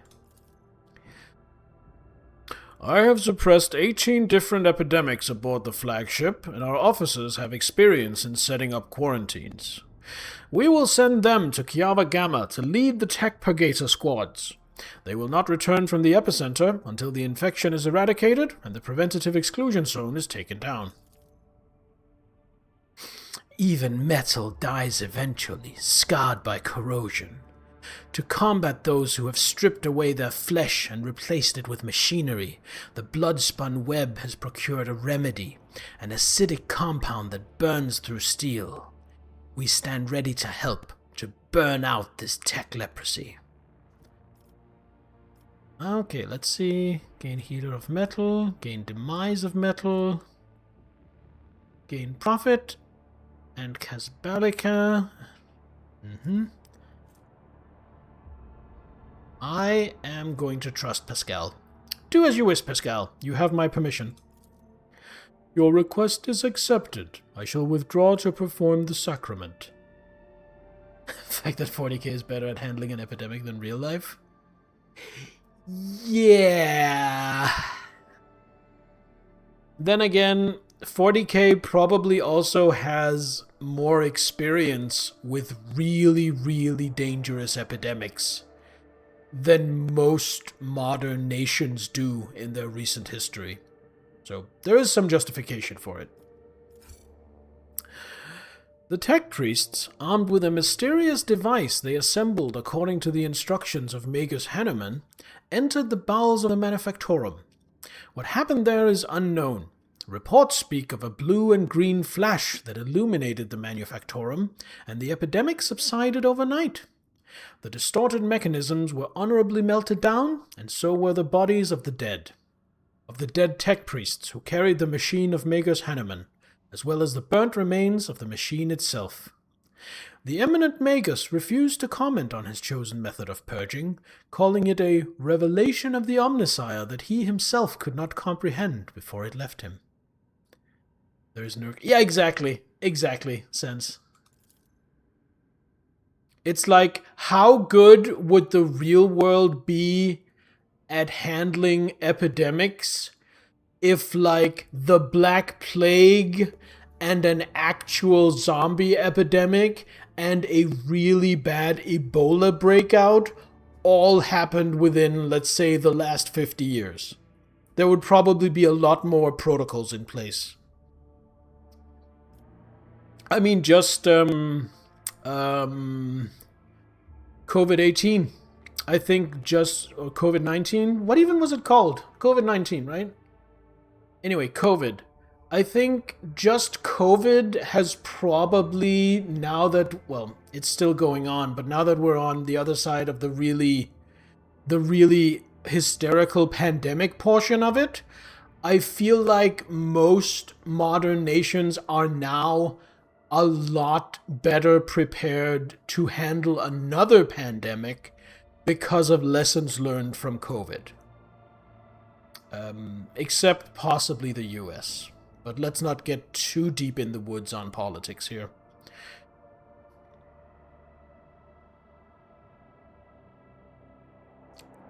Many of the tech priests who had once maintained this Manufactorum were left without a function and transferred to serve aboard the rogue trader's ship.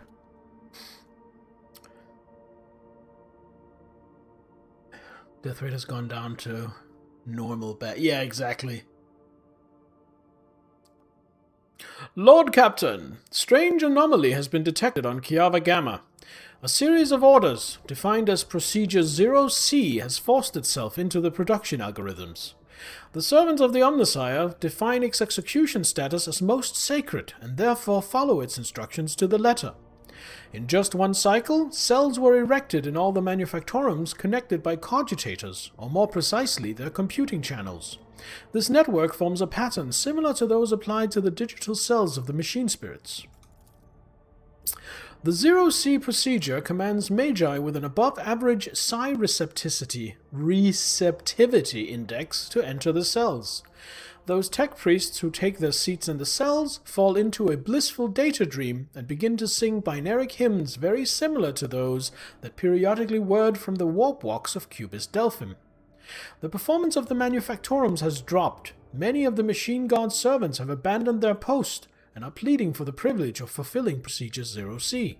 But the enforcers have taken custody of the cells and ward these volunteers away from them. What do we know of this procedure? Could it be part of Delphim's legacy? We cannot trace the source of the signal that activated the procedure or identify its purpose. The tech priests oppose the idea of studying the procedure as it violates the sacrament. Supposedly, the minds of the Magi immersed in the cells are involved in some grand-scale computation. The servants of the Omnissiah have tested the planet's cogitational network 7 times with purifying algorithms of various degree of severity, proclaiming it clean. That seems suspicious to me.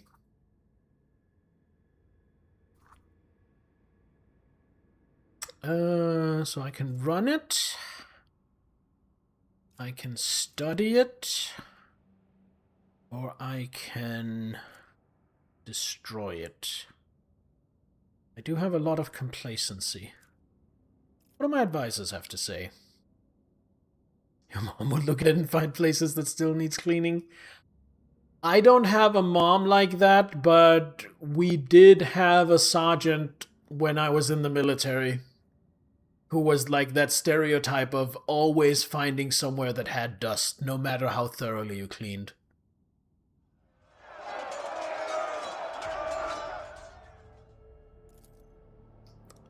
You say these cells need to be filled with high psi sensitivity tech priests.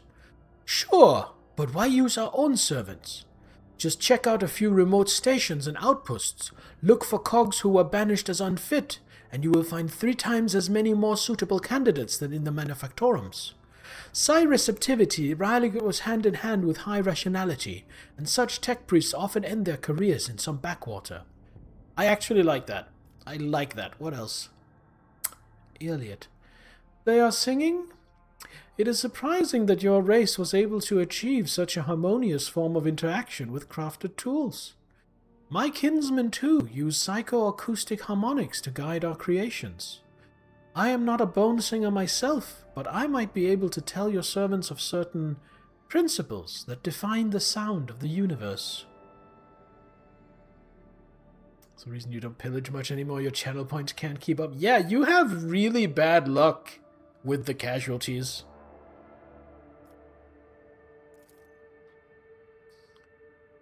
I find this sacrilegious suggestion to be in breach of the Data Unity Protocol.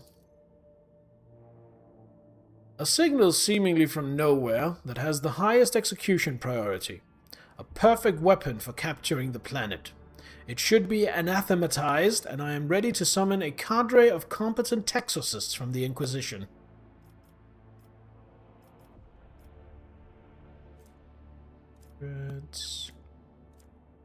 Action that will cost a profit factor.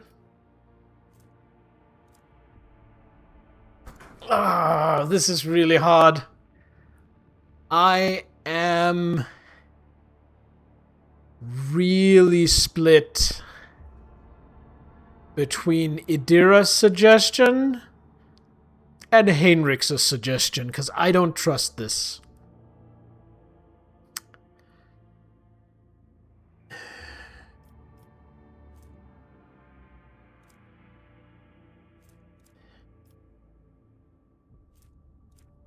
Go with my gut. My gut is conflicted, is the problem. My gut can't tell if I want to run this program or if I want to shut this program down. Okay, so here's what I'm going to do. I've been saying all along that I am primarily going Iconoclast But secondarily, I did want to dip my toes into Heretic. So like mainly Iconoclast, secondarily Heretic. So therefore, following that intention, I'm going to go with the Diras. We are going to get hold of some unworthy tech priests and use those to complete, what was it called? Signal Procedure 0C. Idira is right. Find tech priests to fulfill the procedure among the unworthy tech priests on minor stations of the Expanse. Welcome back, Salaminator. They will be glad not to feel like human refuse for once. Cost me a profit factor, but we got Armor of Refraction.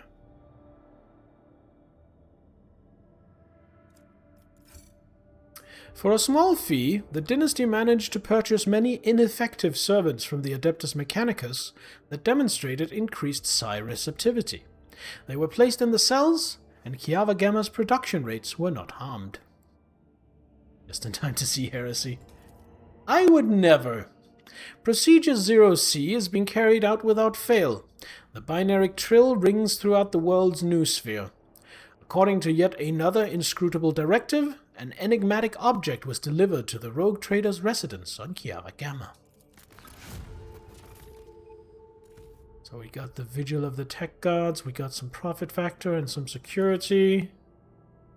Hell yeah. What can we do? What can we do?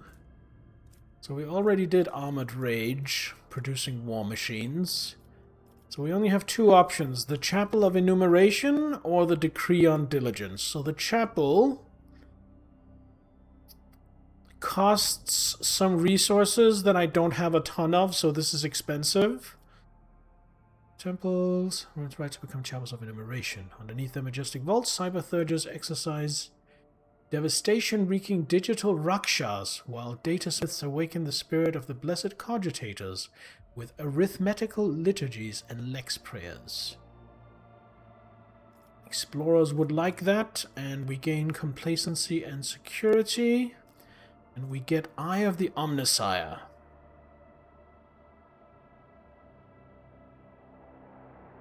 Minus 10 evasion is really good. This one is very tempting. On the other hand, we have Decree on Diligence. Issuing this decree will significantly tighten production quotas, dooming laggards to being processed into corpstarch while encouraging the most diligent servants. I lose 1 complacency, but gain 2 efficiency, gain provisions, mechanisms, and weapons. Which I already kind of have plenty of. But complacency and efficiency. Let's see, 10 complacency, 3 efficiency. I think that would be worth it. I like both of these. So doomed as corpstarch. Yes, honestly, not to shit on my friends, but we are all like barely functioning neurodivergents. A lot of people are like, I like to live in the 40k universe. I would be a space marine. I would be a space wolf. I would kill aliens. Me and basically everyone I know would either be turned into servitors or into corpstarch. Because we don't have what it takes to just work 16-hour days for the glory of the God Emperor. We are doing a decree on diligence. Production quotas must go up. Okay, so now Dargonus wants us to be present. Where is Dargonus? Would maybe be open to serve something unholy. Well, that is another good reason why they should get rid of us. That's Janus. Where is Dargonus? No, but where is Dargonus? Is that up here? Yeah, that's Dargonus.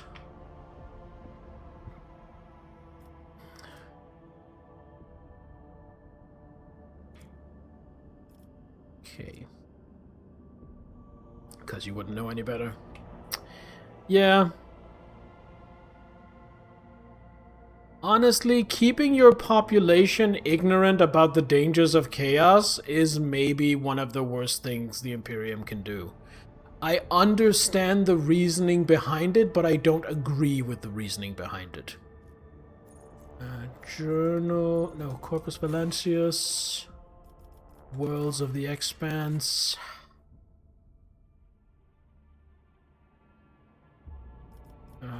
Planetoid.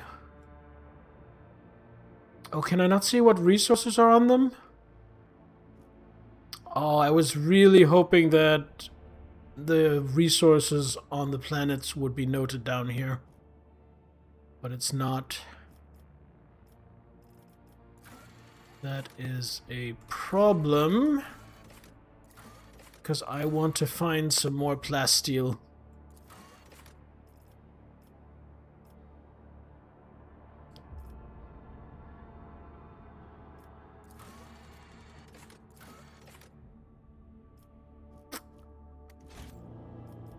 Not zealously loyal enough for any higher position? Yeah, I don't think any of us is.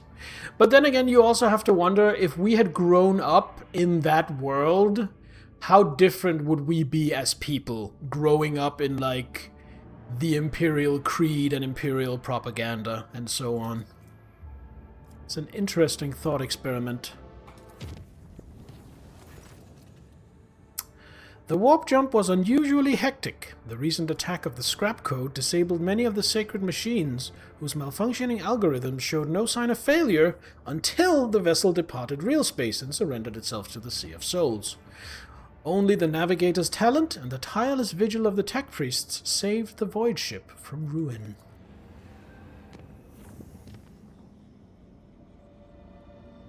Alright, so I am going to spend one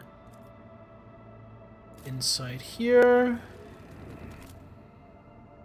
And then we have an ad break. Actually, I thought the ad break was about to start. It's about to end. So I am going to take a break and go use the bathroom. Don't go anywhere. I will be right back.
I am back.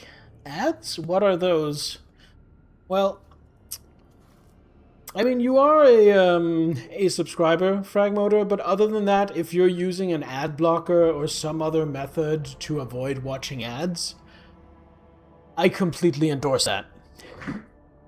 Fuck ads. Ads are a plague upon modern life, and anything you can do to avoid ads, I wholeheartedly agree with.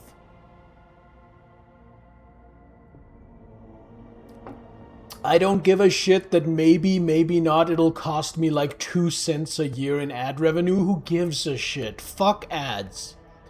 Hello, Killy. Yes, fuck ads. Welcome. Welcome to the Fuck Ads channel, where we fuck ads all day. Ooh, 4 profit factor gained. Why? Did a project finish?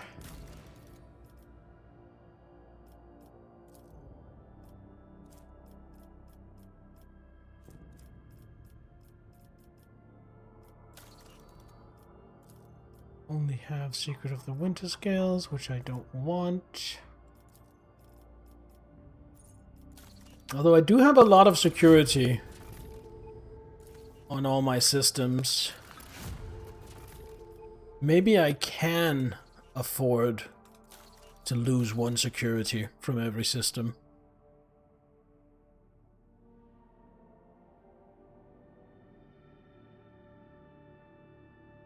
Totally understandable, Zal. Totally understandable.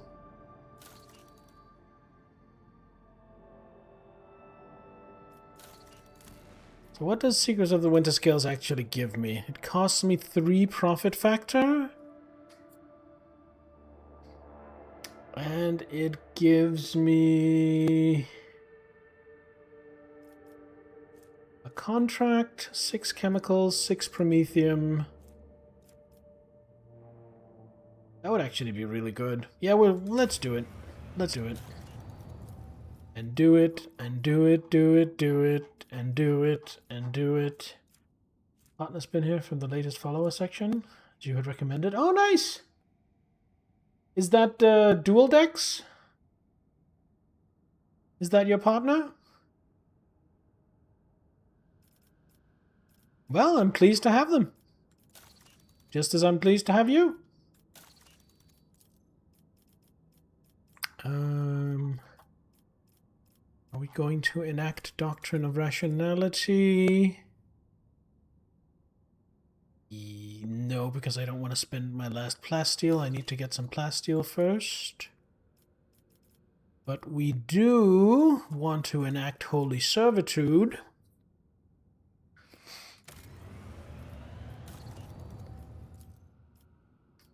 And we do want to enact Chapel of Enumeration. You're getting into Warhammer 40k? And I was like, I know something you should definitely check out sometime. Well, thank you. Thank you for the, for recommending my channel. I appreciate it. And I just realized something. I have something called contracts. Can I maybe gain some plasteel?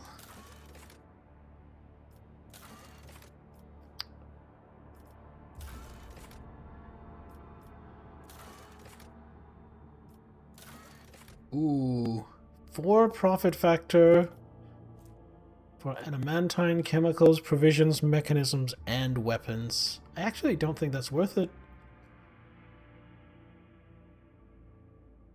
No.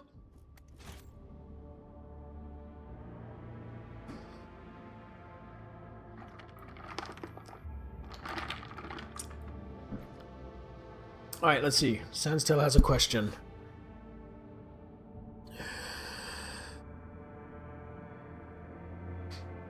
There's a thing I'm completely sure you have encountered, but it has an application that's not advertised as such, but can be useful to know about. It affects nothing story or exploration-wise. Yeah, feel free to say it, Sans. Killswitch, thank you for joining the party. Looks like you get to be a level 3 runesmith today. Wait, we haven't visited this system yet.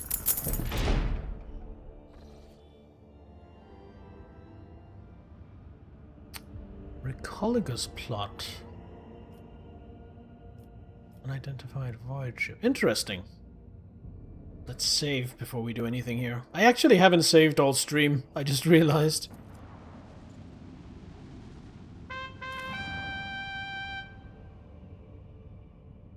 Scan this planetoid. And it's going to have 6 plasteel. No.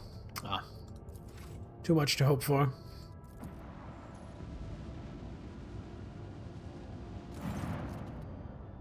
A ship that once traveled the galaxy is now suspended in the silent void, like the gnawed carcass of a giant monster. When the rogue trader's void ship approaches, the Voxmaster reports an incoming message. A colony of the Imperium's subjects have made their home in the bowels of the ship. They welcome the Lord Captain. Well, let's visit the colony. Ooh, and I get to have a party. Right, who do we want to bring? Abelard, obviously. Pascal seems really helpful as well. It's a ship in a system at the southwest part that can trade Promethium cargo for other cargo. Worth reputation when traded to the faction. Oh, neat! Yeah, thanks for the heads up. I'll keep an eye out for that, Sandstail. That sounds like it would be very helpful. I want to bring Cassia and Idira and Solomon. Yeah.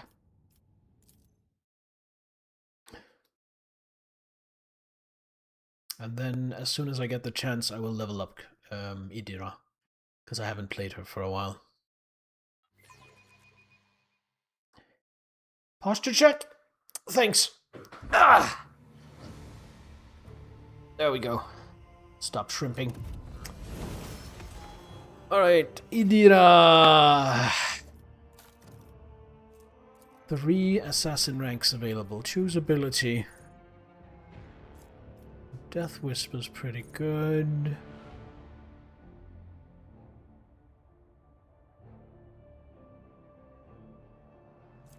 Painting attack, killing edge.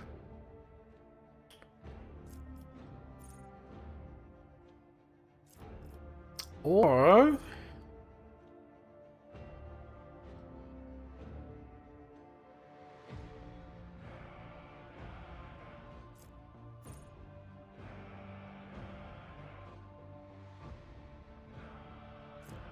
get foreboding.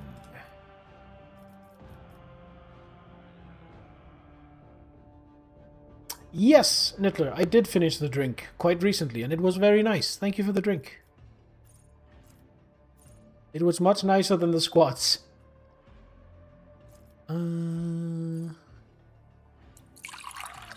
Hydrate? Sure. Thank you.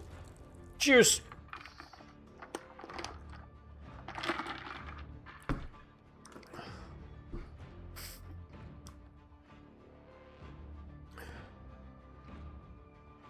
Mental Breach seems like it might be good. Let's just do Mental Breach. As for a talent, can I get some psychic stuff? Let's see what we have up here. Real life Tamagotchi.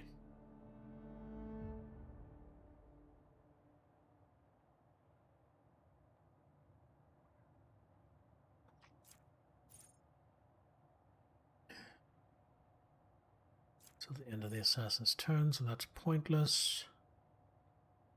This seems useful. Then law. What is she good at other than law warp? Guess awareness? Yeah, we're just gonna pump her awareness. Solomon Enthar, born on a Monday. No, that's a different Solomon you're thinking of.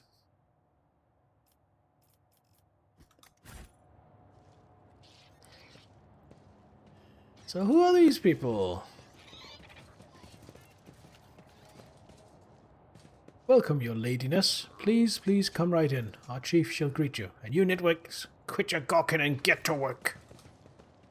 Let me just make sure I have the right formation. I do not. What formation do I want? I think...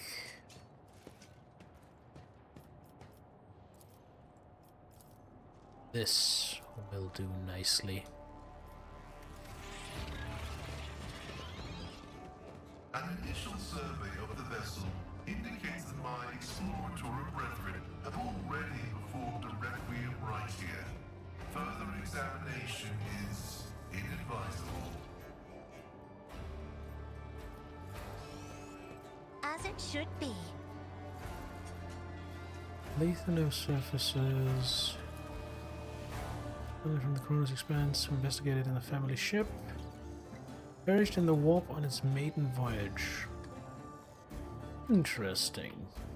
Victory awaits.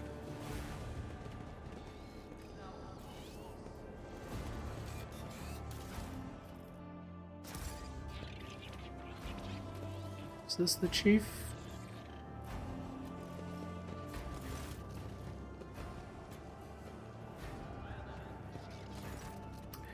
A tired-looking woman of indeterminate age, clad in work clothes, breaks off from her task to greet you. She freezes momentarily, clearly unsure how to address you, then says simply, "Your ladyship, please excuse me, I don't really know your name. Welcome to our little colony. May the light of the Emperor be with you, and with us. My name is Reta Maximova. I'm in charge here."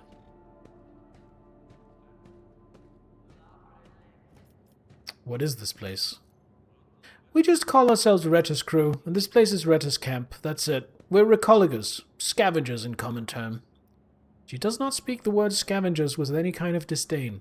On the contrary, there is dignity in her voice, the kind with which one would announce their affiliation with a respected guild or family. Tossing a glance at Pascal, she grimly adds, "And our work's all legal, even though your brethren have no liking for us." Pascal stares dispassionately at Reta with a hint of disgust. Evidently, he has not even considered the possibility that replying to this creature's words could be anything other than heresy. Gotta be off. Alright, Sans, have a great evening. Thanks for being here, and I will see you next time. Got your own ship? No, not even close. A luxury like that? You could count the recologgers who got their own ship on one hand. An old worker's hand that's got sucked into machinery 3 times and slashed by a plasma cutter twice. We fly with whoever, mostly just taking our chances. Sometimes we hitch a ride on the promise that we'll pay what we find later. Other times we find some other means. Risky business, obviously. 5 or so years back, a crew got dropped off in an abandoned station, but something wasn't right with the life support system. The ship came back to pick them up 2 years later and found nothing but bodies. And about 15 years ago, back before I had my first little one, a ship took 3 crews to locations and ran into pirates on the way back. The ships go out on expeditions for years at a time, so it was ages before anyone realized they were missing, and it was even longer before they remembered the scavengers. Plus it took some time to find a ship that could check up on them and pick them up. Long story short, all 3 crews had bought it. Yep.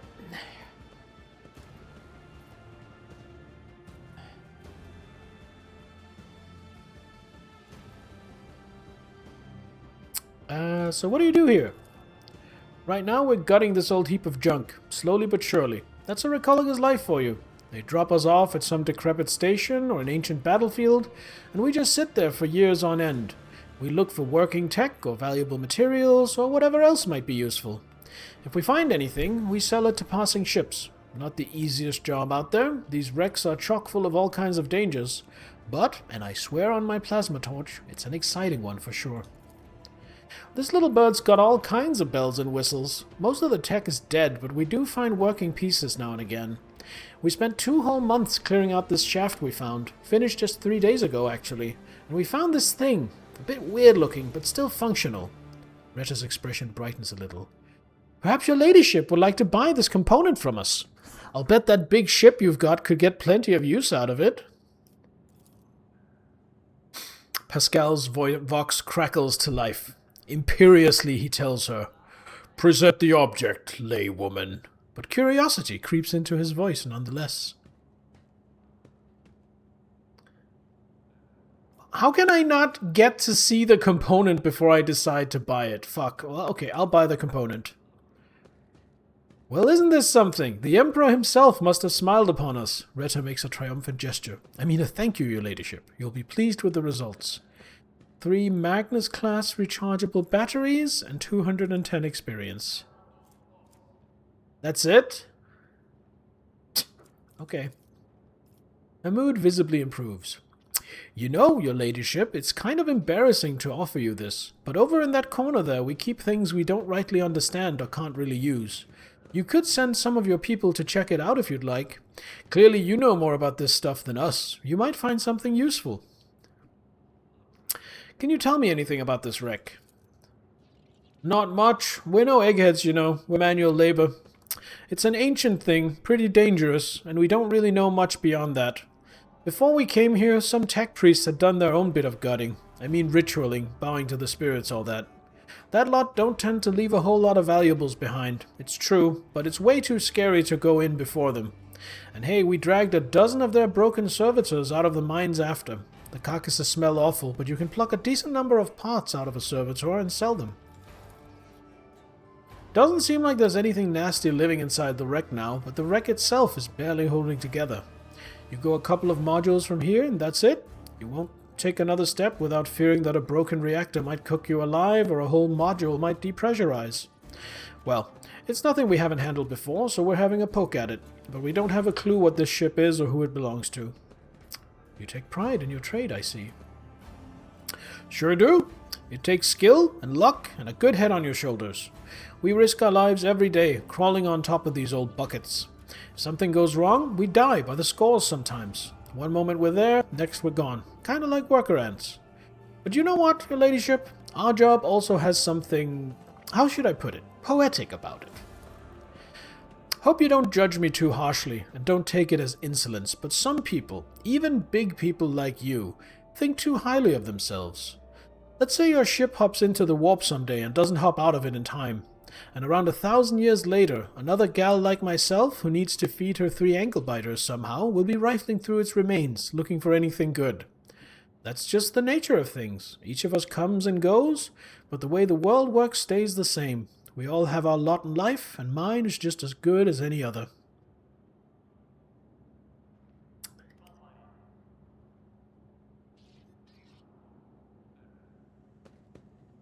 Well, obviously I'm going to pick the dogmatic one.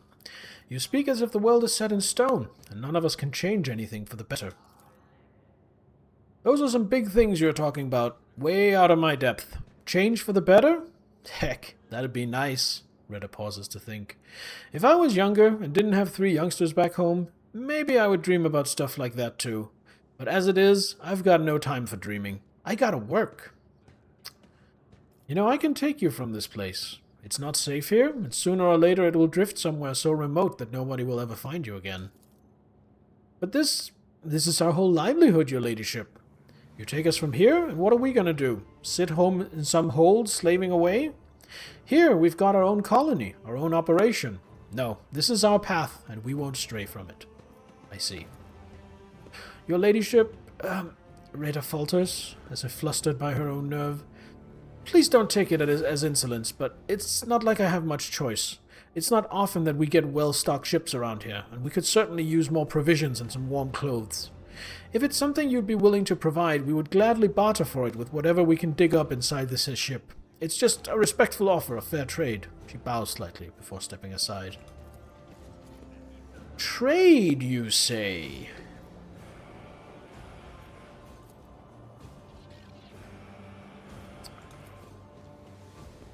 Well, I do happen to be in the business of trading. I did it?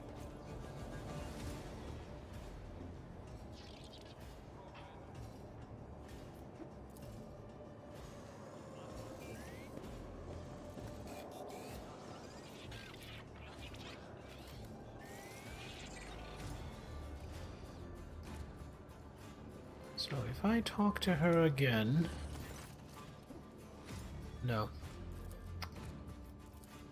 I wanted to trade! She said she wanted to trade with me. The whispers told me how.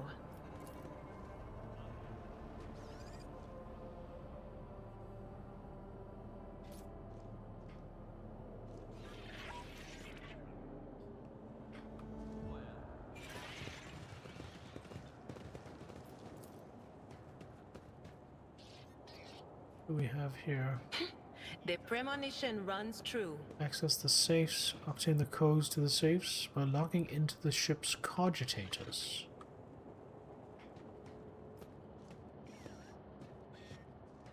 So where do we find a working cogitator? A new challenge for me? Oh, yeah, it is kind of zoomed in.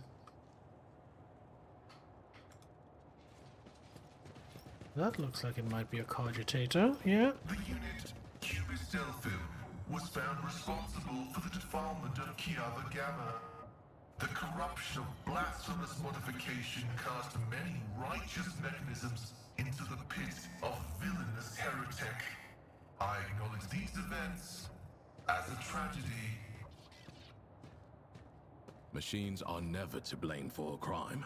They perform their function correctly.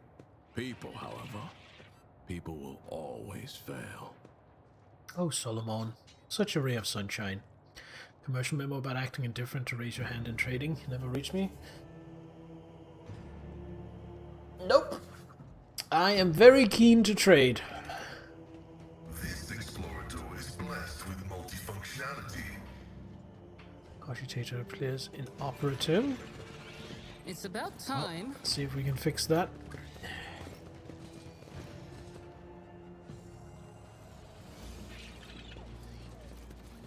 Seems like there probably won't be combat on board here. You are surrounded by unbearably heavy colors, Master Van Calox.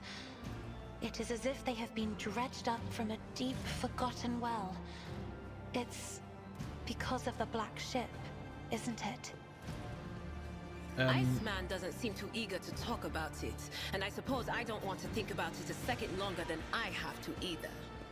Cassia, you're speaking to Heinrichs when he isn't in the party. The machine gun grants me insight. Operation successful. This explorator is blessed with multifunctionality. There we go. A little bit of busy work. I wouldn't even call this a puzzle. What do we get? 2 fire grenades, nice, and a fractal blade. 10 to 20 damage. Ooh, 25 extra to parry. 40% armor penetration. This is a good sword. This is a good sword. I don't think...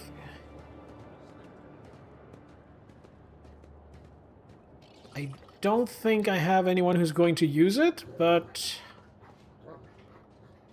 I guess it's nice to have. Right. Going to one last time try to talk to her. Nope. I guess that's it. We're done here. That was a fun little aside. I'll lay claim to the stars.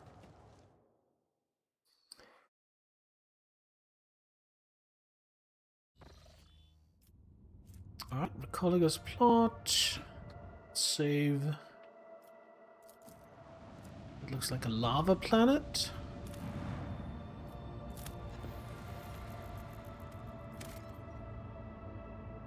Feudal Savannah world. Interesting.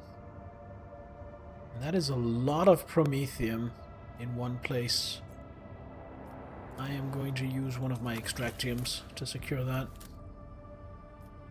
And then bizarre ruins.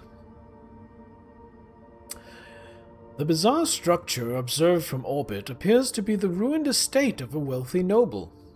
Further searching reveals the remains of an envirodome, a landing pad, the main manor, and servants' quarters.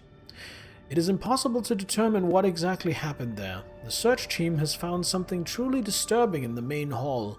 An opulently clothed skeleton sitting at the dinner table. The table is set with gold plates covered with old blood and piles of bones. The bones on the plates are clearly human. No other remains have been found on the estate. Alright, well, I am greedy, so I am going to search for anything valuable. The scout team returns with some expensive weapons taken from the skeleton. After finishing their report, they hurry away, whispering prayers. An assault lasgun. Every hit reduces deflection by -1. Ooh, that is nasty.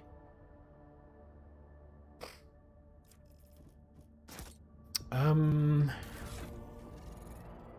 he has a melter gun. I'm not switching for him. He has Soul Siphon.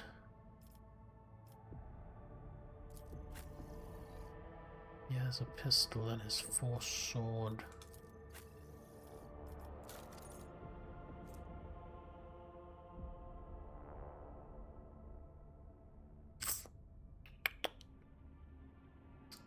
I don't think it's better than what she has. I'm sorry to say. Oh, this might be better than the Eldari Chainsword, actually. Yeah, it is. Alright. We'll equip it on Irtil. Sorry, Irliad, then.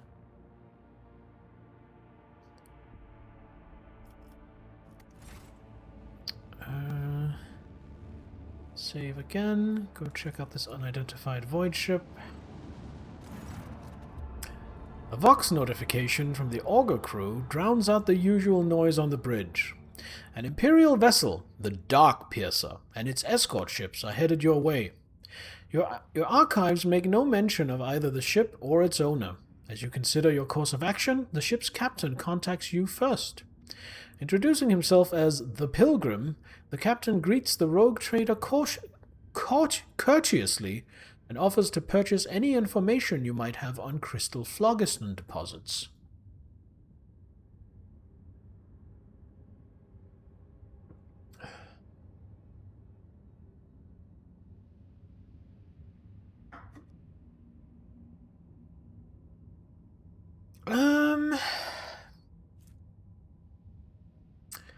I will ask why he needs phlogiston.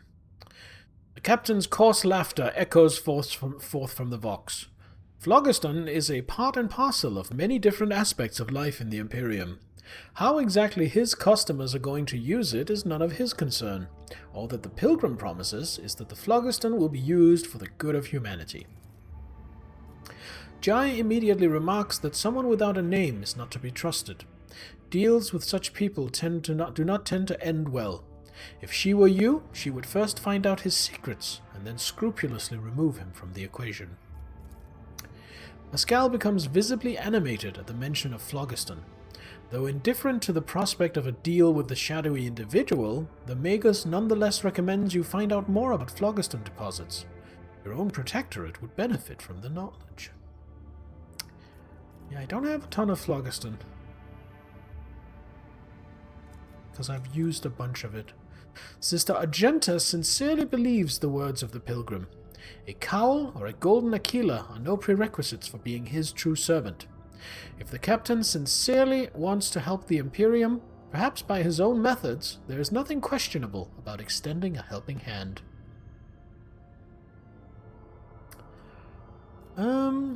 Ask why he calls himself the Pilgrim. The captain admits he has not always done the right thing in his life, but he once beheld the blessings of the Emperor himself and has followed a special path of service to him ever since. That is the path he now treads as the Pilgrim. Right, let's propose a deal. Valuable information in exchange for phlogiston. The captain of the Dark Piercer is in the best of spirits. In gratitude for your invaluable help, he sends you a small box containing ancient maps and documents. They appear to speak of a certain imperial world lost many centuries ago. Then, in a somewhat conspiratorial tone, the Pilgrim relates a story about a standoff between two Xenos fleets, which he was told by an acquaintance. The person in question, sadly enough, died at the hands of the Inquisition before they were able to pass on the coordinates for the crash site of one of the Xenos ships. However, the Pilgrim knows for a fact that the vessel met its demise on an ocean world. Alright. Well, I am not just going to randomly attack an Imperial citizen, so bid farewell to the Pilgrim and travel onward.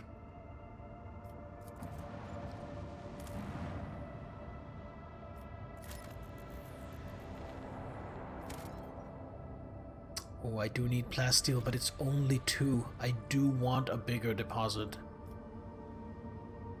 No. I'm desperate. Right, there we go. And save.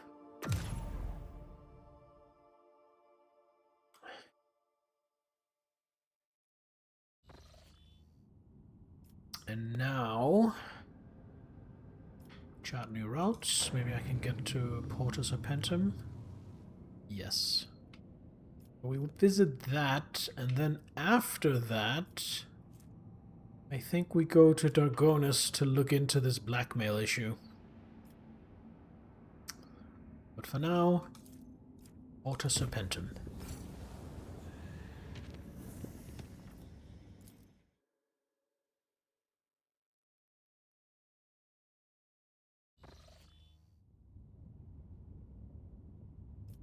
What?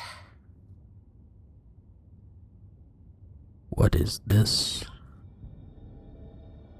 A fucking warp gate.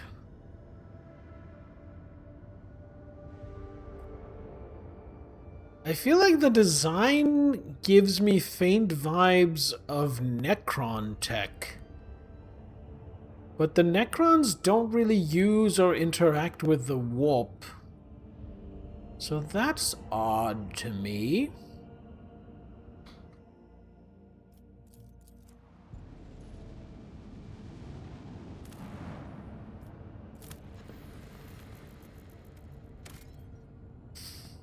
A death world.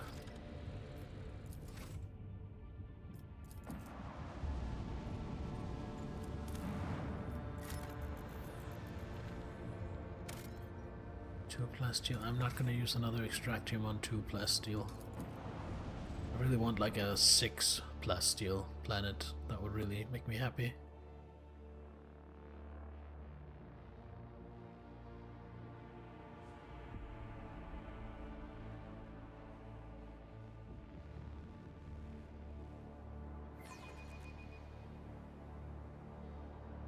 Order the crew.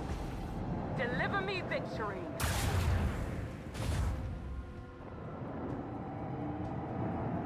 Coming up from behind.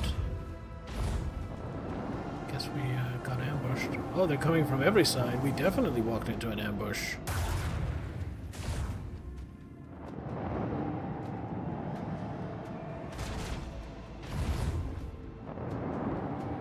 Are they just all going to be Iconoclast class destroyers?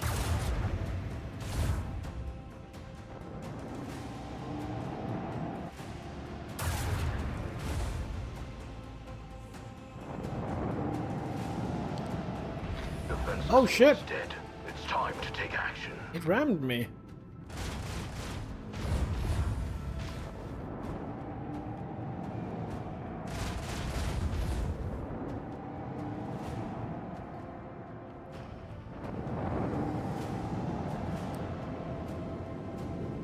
The Hellbringer light cruiser.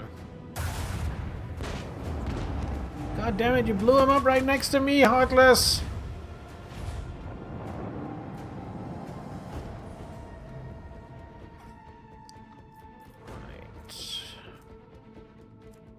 I think the sword class frigate has that under control. So I think I will head over here. Do some damage.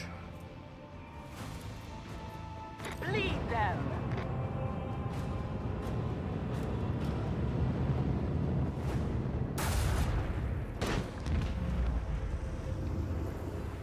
Okay, even if I boost the range, I can't. I'm going to launch some fighters. Torpedoes. And that is going to be it for now. Now the interceptors. I'm gonna go here. And last cannons! Pew pew pew pew pew!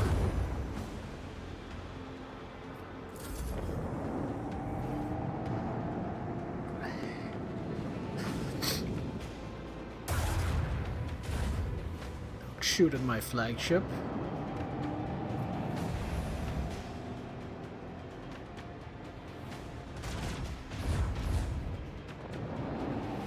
Okay, you take care of that one, right? Beautiful. And then you start coming around.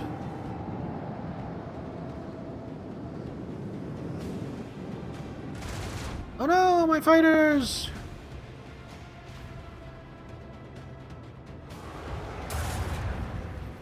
What was that?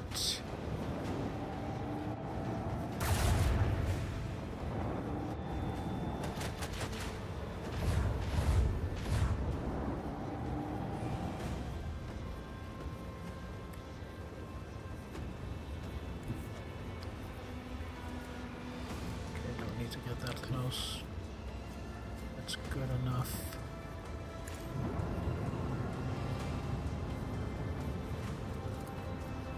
Fire the large batteries. Turn opening! Our gun batteries await This your one's command! going down.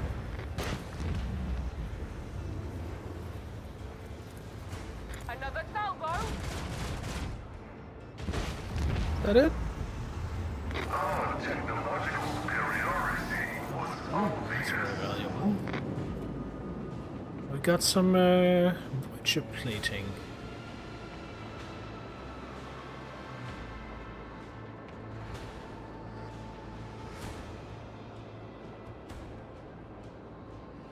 Interesting.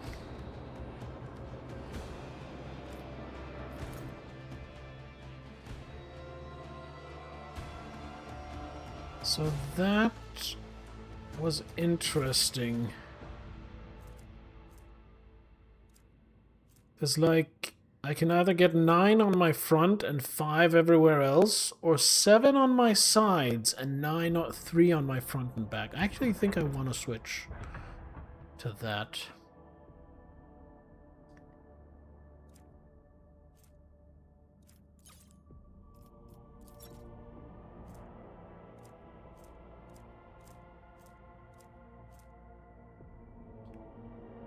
Ooh, I never switched to this one. Fangs of Janus.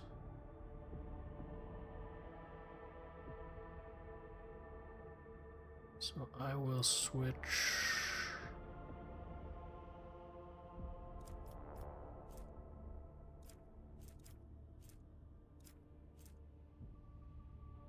This one out like so.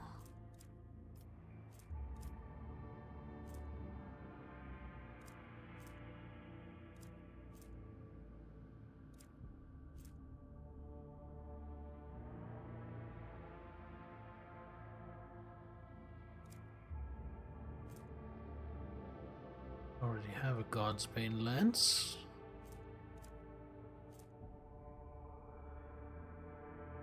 Mezoa lance. Yeah, that can't keep up. Starbreaker lance absolutely can't keep up. The only thing is this, it's a slight damage decrease, but it's long range instead of medium range.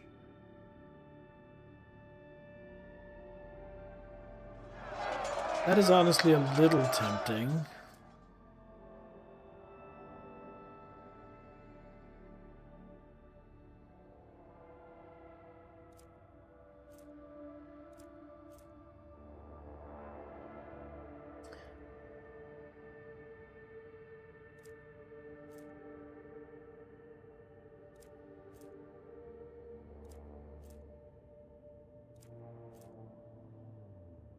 Nah.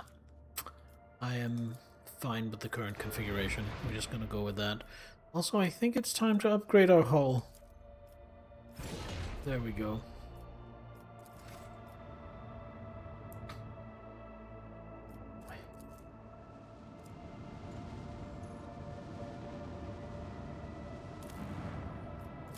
Another planetoid. No very valuable resources. Now let's check out the warp gate. Lord Captain, we are passing by a construct marked on the star charts as a dimensional gate. Our augurs are not showing any suspicious energy readings. The device is dormant, thank the Emperor. What is this gate? An ancient Xeno artifact, older than humanity itself. Judging by its design, this is a gate leading somewhere. Possibly straight into the wicked abyss of the warp, considering all the nasty shit that used to roam around here. Many captains, her ladyship Theodora included, have tried to reveal its secrets, but it seems no one could figure out how it works. Good for them, if you ask me. What was Theodora interested in? Her ladyship didn't exactly share her plans with us, always kept them close to her chest. But I'll go out on a limb and say she was searching for a way to open the gate and see what's on the other side. The Cognizance Fleet conducted its own analysis of this Xeno artifact. All records of the expeditions to the site were added to the exploration catalogue. Nasty in what way exactly? I don't want to repeat the rumors, and I don't know the truth, but it was bad. There was word of ships and even whole trade convoys disappearing. Captain started avoiding the system until eventually the Lord Inquisitor came here and made short work of it. Hasn't been much in the way of rumors ever since, actually. The Inquisition made sure Voidsmen kept their mouth shut. Whatever the gate used to spew out, it must have been profane and a danger to humanity. Alright, report received. We live to serve, Lord Captain. I wish to study this construct. Lord Captain, I would advise against approaching the gate. The Inquisition has declared the entire area around it off limits and packed it with mines. Our augurs won't be able to detect them. Alright, ignore it then. Consider it done.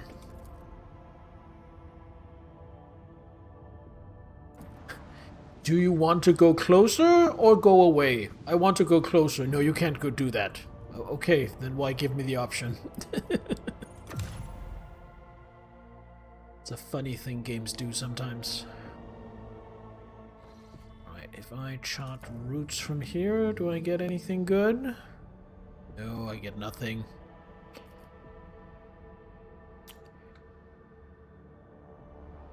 Could I just be cheeky and chart a route directly to Mundus Valancius?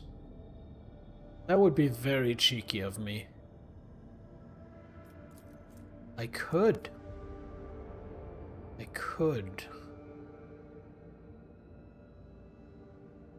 But you know what is striking me is this is on the way up to here. So maybe I want to leave this and go down and take care of my stuff down here and over here first. So maybe I just want to go down this way. Yeah, I think we want to do that. So ads are 12 minutes away. However, I'm not going to wait for the ads because I really have to pee all of a sudden.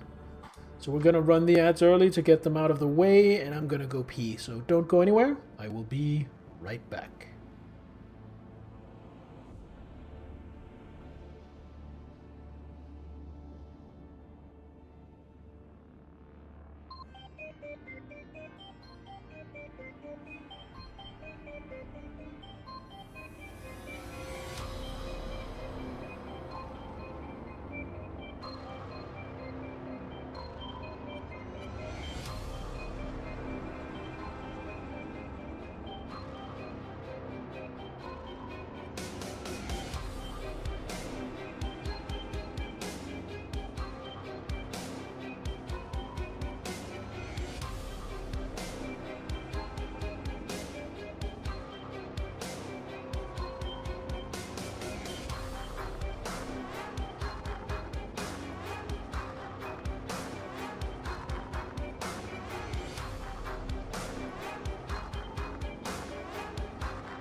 are back. Although ads are still running, but they'll be done in a minute. So I got myself one of these bad boys. Because why not? So, cheers! It's weird, these cans are a little stiffer to open than the ones I'm used to. Another? Another! I mean, that's only my second monster this stream. What is this? Oh, clever.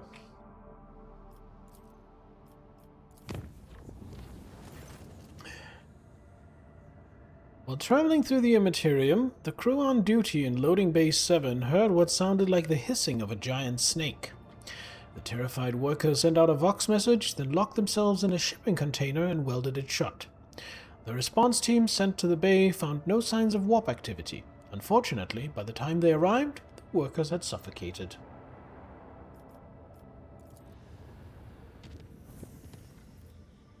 And then we improve this by 1. Then we go here.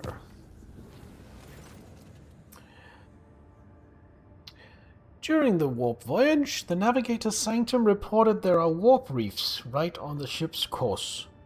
The fragments of the Sea of Souls give it material form.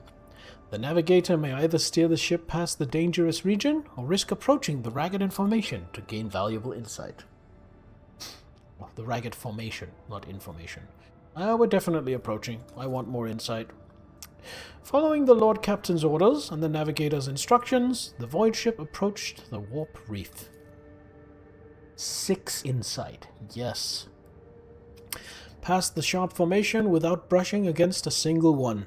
No one on board noticed anything in particular, but it became a momentous event for the Navigator, who gained a special understanding of warp emanations. Yay!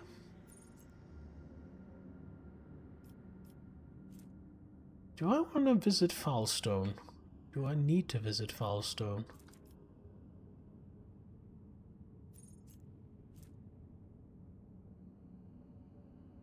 Oh, I have the magnetic storm. August anomaly, abandoned camp.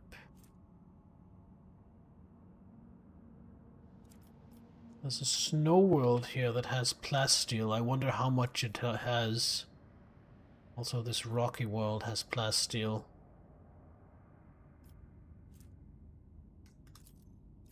Because I am looking for more plasteel. Oh! I'm not gonna read this. This is the gravity reverse one. We've gotten... That's like the 4th time we've gotten that.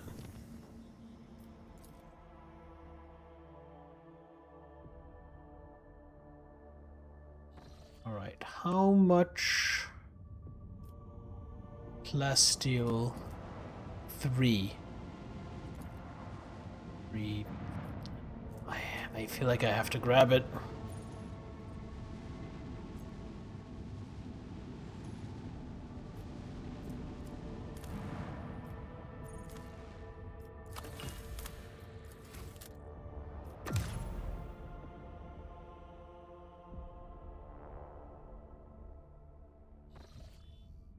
Okay, so I want to go here to the Forgotten Twins.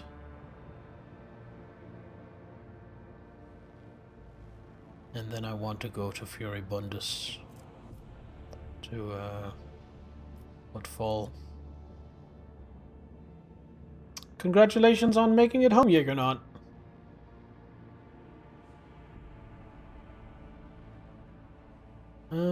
1, 2, 3, 4.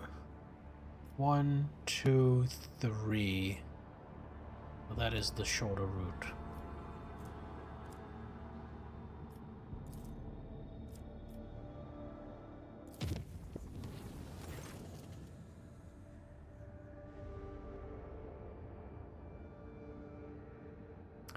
There was a malfunction in the engineering chamber during the warp journey. The accelerator cogitators stopped obeying the tech priests, and for a few precious moments the ancient machines were left to their own devices. The crew managed to avoid serious breakdowns or accidents. Several acolytes of the cult Mechanicus were turned into servitors as penance, and the bosun gave out several triple watches to the voidsmen who dredged up the old rumors about the cursed ship. The ship's not cursed. It's just temperamental.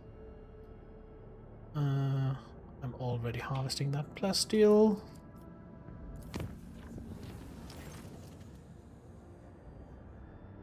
Ship's cursed as fuck. Honestly, I think any vessel, at least any human vessel that regularly travels the warp, is just by default cursed as fuck in this setting. Oh no. The tech priests reported a brief malfunction in the Geller field generator that left the vessel exposed to the warp for a brief second. According to the Enforcer reports, something did manage to get into the ship and is now prowling the dark corridors of Loading Bay 5. So for those who don't know, in this setting, when you're traveling between stars, you travel through something called the warp, which is where all the psychic energy of every living species' subconscious aggregates, which is a lot of really primal, violent thoughts. So in a way, you're basically flying through hell in order to achieve FTL travel. And ships have something called a Geller field that basically creates a bubble that protects them from the warp, so they don't interact with the warp. And our Geller field shut down for a moment. Event Horizon is 40k. I've been saying that for years. Event Horizon takes place in the 40k universe and shows the aftermath of the first ever ship to make a warp jump long before anyone knew what the hell the warp was or what a Geller field was. However, I also propose that there is a movie taking place even earlier in history that shows one of humanity's first interactions with the warp long before space travel, which is the movie From Beyond.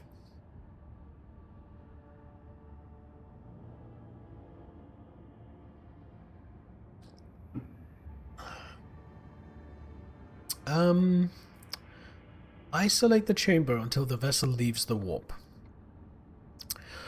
A part of the ship was isolated from the rest until it left the warp at the end of the journey. After the vessel emerged in real space and the chamber was unsealed, it was intact, with the exception of the crew who had barricaded themselves in a far corner of Loading Bay 5 and bravely resisted the unknown assailant for as long as they could. Their remains have been safely disposed of. Not sure you've seen that one, but you're forgetful. It's, if I'm remembering right, either it's the same director as the Reanimator, or the director of Reanimator is a producer on it. It's something like that. It makes for a good double feature with Reanimator. Both movies are loosely based on Lovecraft writings.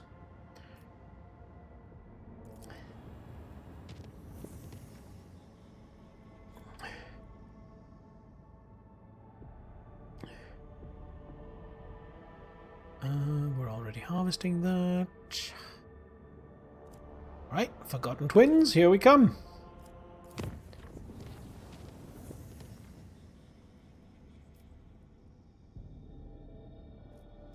Alright, there's supposed to be an Eldari cache here that Elliot told me about. The coordinates from the ship's log lead to an unremarkable star system. Oh no, this is something else. Right. The Augur crew reports that the array cannot register anything worthy of the Lord Captain's attention. Was this log entry just someone's idea of a joke? Well, if someone's decided to mock the rogue trader, they are playing a dangerous game. So that was it? Do I have any more critical tasks? Perhaps the data on the rogue trader's personal cogitator could explain the strange entries in the Lord Captain's log. Eldari cache or credit? Yeah, no, I mixed it up. The Eldari cache is in another system. This was a different quest that brought us here.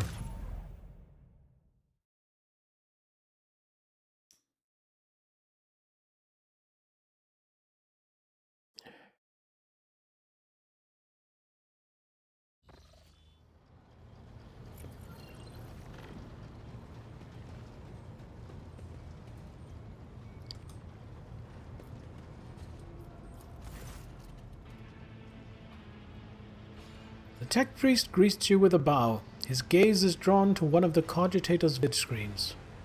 Your ladyship, the great mechanism has sensed your presence. Valancius, task success. Sensed my presence how?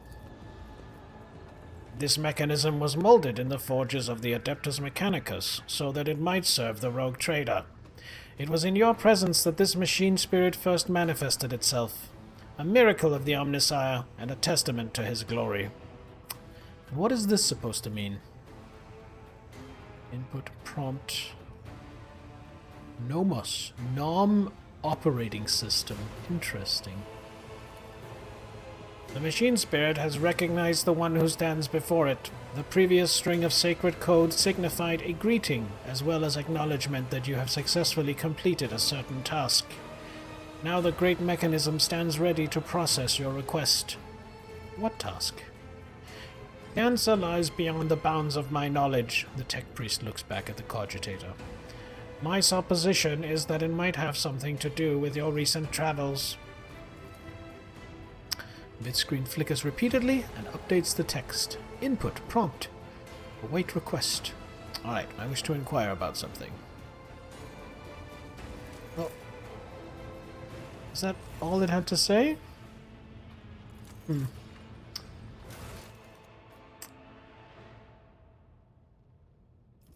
That is... Oh, I guess critical task is done with. Okay.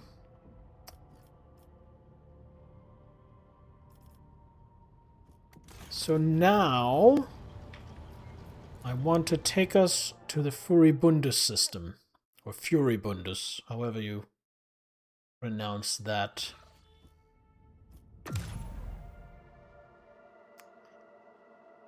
Because I have a couple of quests I want to do there next.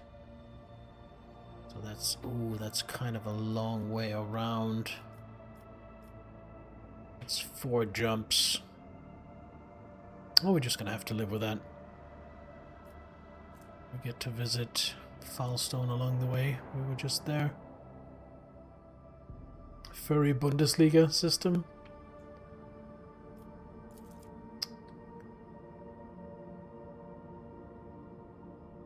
I mean, I want to read this as Furibundus, but I've heard it pronounced as Furibundus, so I'm uncertain.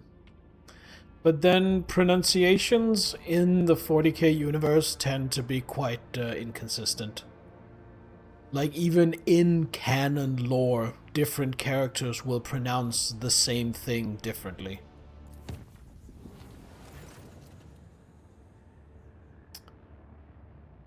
During the warp voyage, the Middle Decks report strange gatherings that were attracting dozens of officers. An investigation quickly bore fruit. One of the acolytes from the Augur Deck has proclaimed himself a prophet and is rambling about purification by blessed fire. Only the perilous influence of the warp can explain the strange convictions and uncanny zeal of this person. We are going to put the cult under surveillance. Spies reported that the cult gatherings were hardly worth investigating. They were nothing but long conversations punctuated by people searing their palms over an open flame. The surveillance was maintained until the end of the warp journey, after which the newly born prophet simply forgot about his calling, stopped giving sermons, and dismissed his congregation.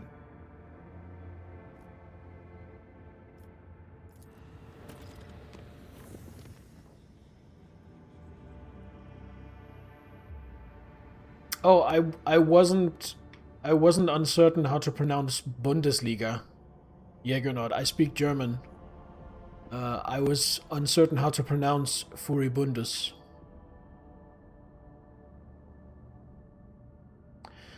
Close to where you have pronounced things different. Small distance. Yeah. Yeah, no, it makes sense.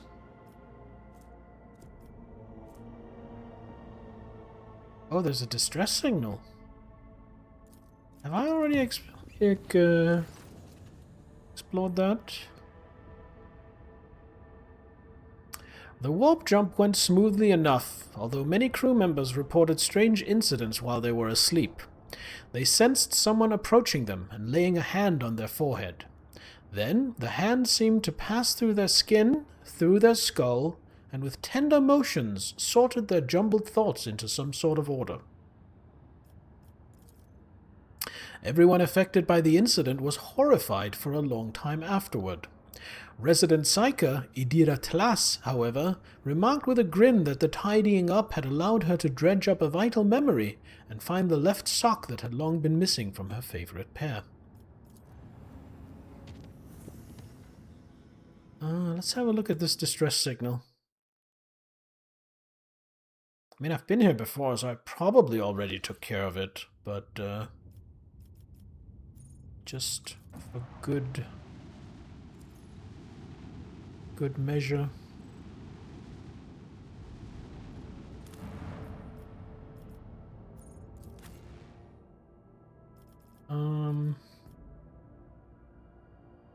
Take Idira off and bring Argenta instead. Take Cassia off and bring Jai. Oh, yes, yes. The loading screen of the area. Now I recognize this. So what this is someone rigged a piece of machinery down here to send out distress signals in all kinds of different signal languages. Imperial, various Xenos, various non-Imperial human, just distress signals to attract as many anything as it could. And then when you go down there to investigate the distress signal, the trap is sprung and 5 Eldari, I don't know, I think they're Drukhari, but they could be a Suriani. But 5 automated Eldari turrets pop up and start shooting at you. So we already took care of that. We won that fight.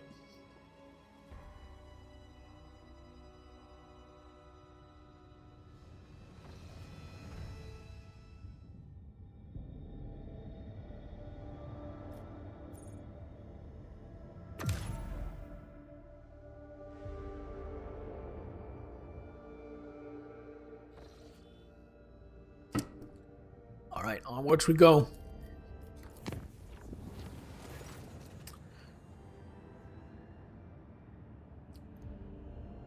The warp jump passed without incident for everyone except the crew members on bridge duty.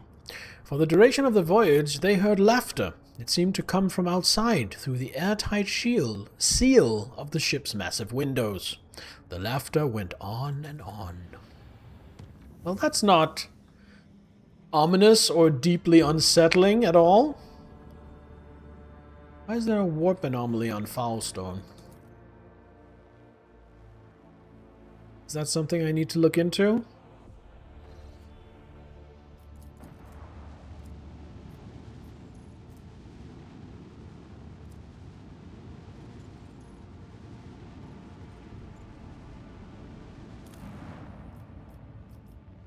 Anomaly. An anomalous warp storm raging over the planet's surface has caused a mass awakening of psychic abilities among the population. Oh dear.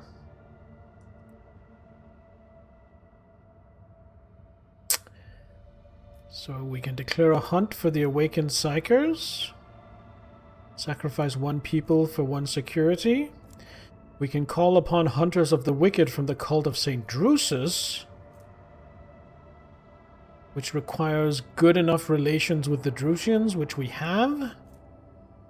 And gain complacency and security, so that is just plain better.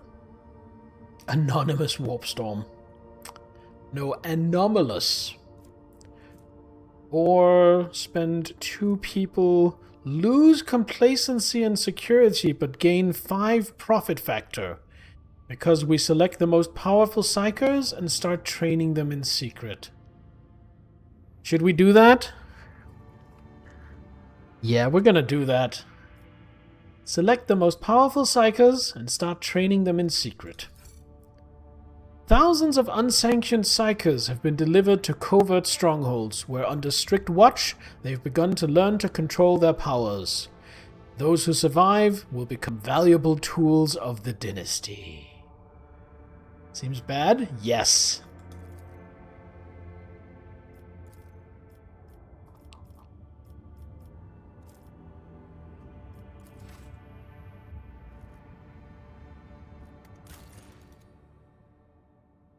And now...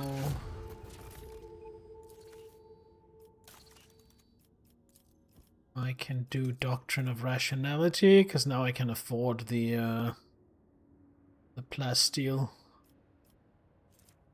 The disenfranchised will be servitorized or disposed of through hazardous work. Yes.